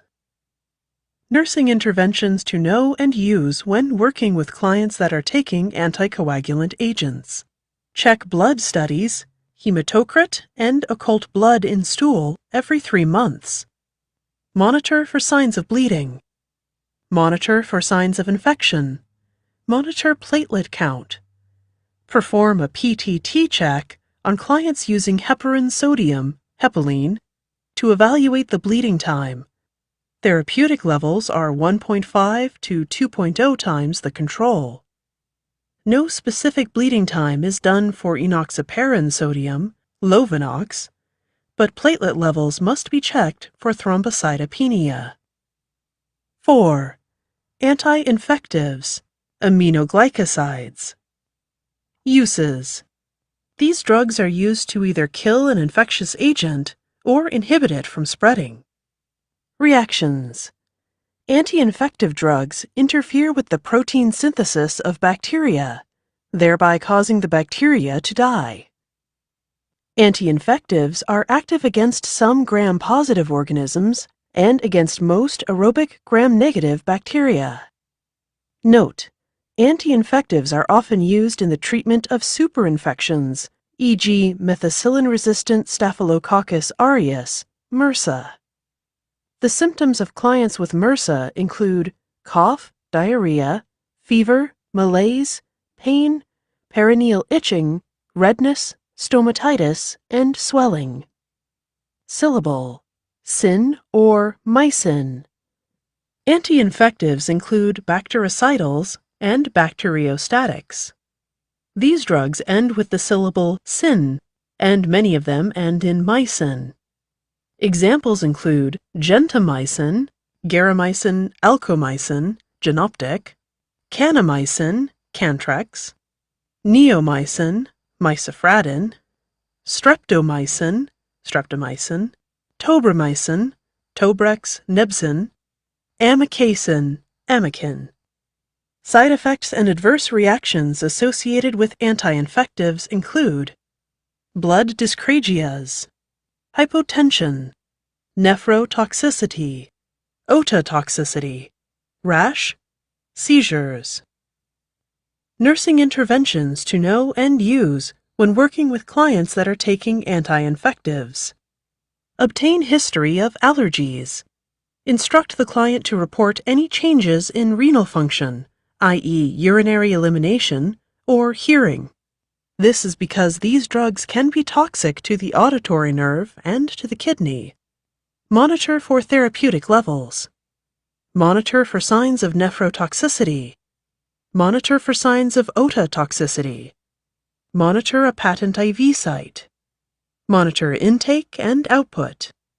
Monitor peak and through levels. Monitor vital signs during intravenous infusion. 5. Antivirals. Uses. Antivirals are used for their antiviral properties. Clients that suffer from AIDS are often treated with either one or a combination of antivirals. Antiviral drugs are also used in the treatment of HSV-1 and HSV-2, chickenpox, shingles, fever blisters, encephalitis, cytomegalovirus, and respiratory syncytial virus, RSV. Reactions. Antivirals inhibit enzymes with a virus, thereby inhibiting viral growth. Syllable vir. When you see the syllable vir, you'll know that the drug is an antiviral. Examples include acyclovir, Zovirax, abacavir, Xiagen, cidofovir, Vistide, indinavir, Crixivan, ritonavir, Norvir, and sequinavir, Inverase, Fortovase.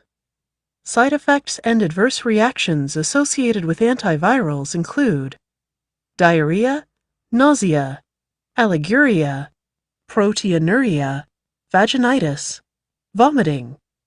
Central nervous side effects are also possible, although these are less common. Tremors, confusion, seizures, severe or sudden anemia. Nursing interventions to know and use when working with clients that are taking antiviral drugs. Be watchful for signs of infection. Instruct the client to report any signs of a rash, as this can be indicative of an allergic reaction. Monitor bowel pattern before and during treatment. Monitor liver profile. Monitor the creatinine level frequently. 6. Benzodiazepines. Anticonvulsants/anti-anxiety drugs. Uses. Benzodiazepines are used for their anti-anxiety or anticonvulsant effects, e.g. to reduce anxiety, to induce relaxation, or to treat or prevent seizures and panic disorders, among other things. Syllable. PAM, PATE, or LAM. When trying to identify benzodiazepines, it is useful to remember that while some contain the syllable PAM, others contain PATE or LAM. All benzodiazepines, however, will contain azo or AZE. Examples include clonazepam, Klonopin, diazepam, Valium, chlordiazepoxide, Librium, lorazepam, Ativan, flurazepam, Dalmane. Side effects and adverse reactions associated with benzodiazepines include ataxia, bradycardia, constipation, depression, diplopia, drowsiness, hypotension, incontinence, lethargy, nausea or vomiting, nystagmus, rash, respiratory depression, restlessness, slurred speech, urinary retention, urticaria. Nursing interventions to know and use when working with benzodiazepines. Monitor respirations. Monitor liver function. Monitor kidney function. Monitor bone marrow function. Monitor for signs of chemical abuse. 7. Beta-adrenergic blockers. Uses. These drugs help lower blood pressure, pulse rate, and cardiac output. Beta-adrenergic blockers are also used in the treatment of migraines and other vascular headaches. Certain preparations of this drug can also be used in the treatment of glaucoma and to prevent myocardial infarctions. Reactions. Beta-adrenergic blockers act by blocking the sympathetic vasomotor response. Syllable alol. When you see the syllable alol, you'll know that the drug is a beta blocker. Examples include acebutolol, monotan, Rotrail, Sectrail, atenolol, tenormin, apoatenol, novoatenol, carvedilol, Coreg, esmolol, Brevibloc, and Toprol XL, metoprolol. On top of being able to identify beta-adrenergic blockers, nurses and nurse students must also know the potential side effects and adverse effects. Side effects and adverse reactions associated with beta-adrenergic blockers include bradycardia, diarrhea, nausea and/or vomiting, orthostatic hypertension, may mask hypoglycemic symptoms. Nursing interventions to know and use when working with clients that are taking beta-adrenergic blockers. Teach the client to taper off the medication, rise slowly, report bradycardia, dizziness, confusion, depression, or any signs of fever. Monitor the client's blood pressure, heart rate, and rhythm. Monitor the client for changes in lab values, BUN, creatinine, protein, that indicate nephrotic syndrome. Monitor the client for signs of edema. The nurse must assess lung sounds for rhonchi and rales. 8. Cholesterol-lowering agents. Uses. Cholesterol-lowering agents are used to reduce cholesterol and triglyceride levels. These drugs are also used to decrease the potential for cardiovascular disease. Note: cholesterol-lowering drugs should not be taken with grapefruit juice. They should be taken at night, and the client must have undergone liver studies prior to taking cholesterol-lowering agents to determine the presence of liver disease. Syllable: vastatin. Caution: do not confuse with statin drugs that are used for their antifungal effects, such as nystatin. When you see the syllable vastatin, you'll know that the drug is a cholesterol-lowering agent. Examples include atorvastatin, Lipitor, fluvastatin, Lescol, lovastatin, Mevacor, pravastatin, Pravachol, simvastatin, Zocor, rosuvastatin, Crestor. Side effects and adverse reactions associated with cholesterol-lowering drugs include alopecia, dyspepsia, headache, liver dysfunction, myalgia, muscle weakness, rash. Nursing interventions to know and use when working with clients that are taking cholesterol-lowering agents. Include a diet low in cholesterol and fat. Instruct the client to report any unexplained muscle soreness or weakness and cola-colored urine to the physician. Monitor cholesterol levels. Monitor for muscle weakness and pain. Monitor liver profile. Monitor renal function. 9. Glucocorticoids. Uses. Glucocorticoids are used to decrease inflammatory responses to allergies and inflammatory diseases, to reduce the possibility of organ plant rejection, and to treat conditions that require suppression of the immune system. These drugs are also used in the treatment of Addison's disease, chronic obstructive pulmonary disease, and immune disorders. Reactions. Glucocorticoids have anti-allergenic, anti-inflammatory, and anti-stress effects. Note: glucocorticoid drugs can cause Cushing's syndrome. Symptoms include buffalo hump, edema, elevated blood glucose levels, hirsutism, moon faces, purple striae, and weight gain. Syllable: sown or court. When you see the syllable sown or court, you'll know that the drug is a glucocorticoid.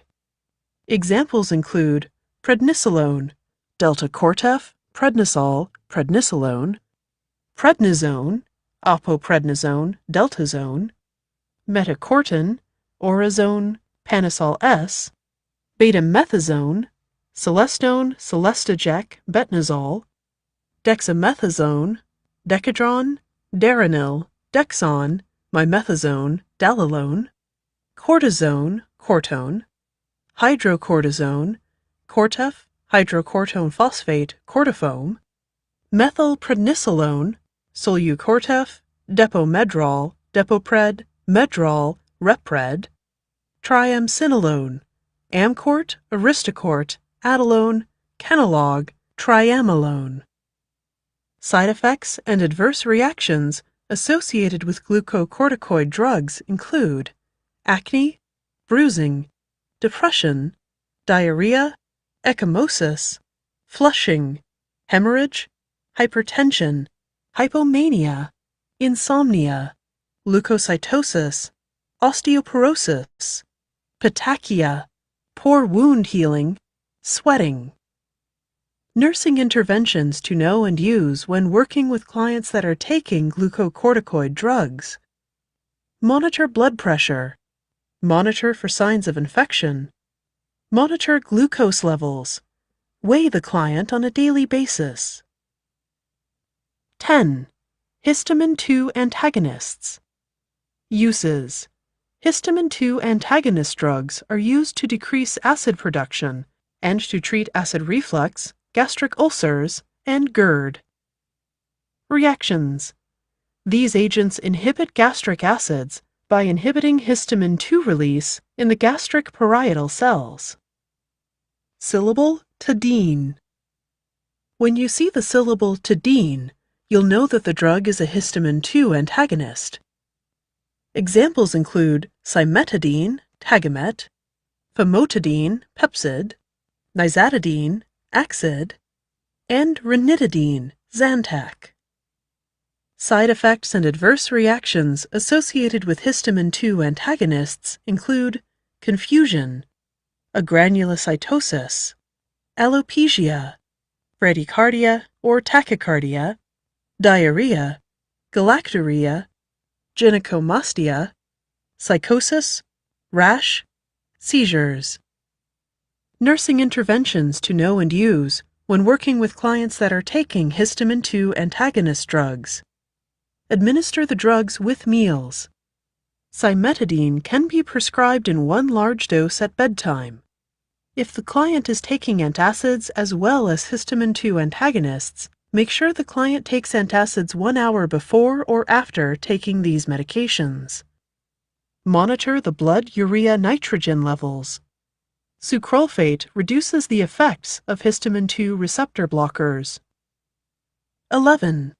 Phenothiazines, antipsychotic/antiemetic drugs. Uses. Phenothiazines are used as antiemetics, neuroleptics, or major tranquilizers. These drugs are used in the treatment of psychosis in clients with schizophrenia. Certain phenothiazine drugs, e.g. Phenergan, promethazine, and compazine, prochlorperazine, are used to treat nausea and vomiting. Note: phenothiazines are irritating to the tissue. Because of this, Z-Track method should be used to administer this drug by intramuscular injection. A client who is allergic to a phenothiazine drug is likely to be allergic to all of them.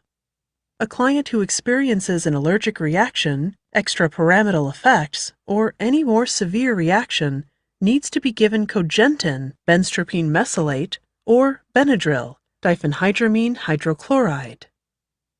Syllable zine. When you see the syllable zine, you'll know that the drug is a phenothiazine. Examples include chlorpromazine, Thorazine, prochlorperazine, Compazine, trifluoperazine, Stelazine, promethazine, Phenergan, hydroxyzine, Vistaril, flufenazine, Prolixin. Side effects and adverse reactions associated with phenothiazines include agranulocytosis, drowsiness, dry mouth, extrapyramidal effects, neuroleptic malignant syndrome, orthostatic hypotension, photosensitivity, sedation. Nursing interventions to know and use when working with clients that are taking phenothiazines.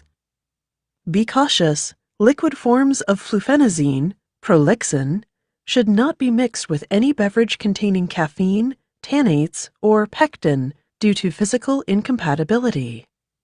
Monitor liver enzymes. Monitor renal function. Protect the client from overexposure to the sun. Protect the drug from light. 12. Proton pump inhibitors. Uses. Proton pump inhibitors are used to treat indigestion, esophagitis, gastric ulcers, and GERD. Reactions. These inhibitors inhibit the hydrogen/potassium ATPase enzyme system, thereby suppressing gastric secretion. Syllable prozole.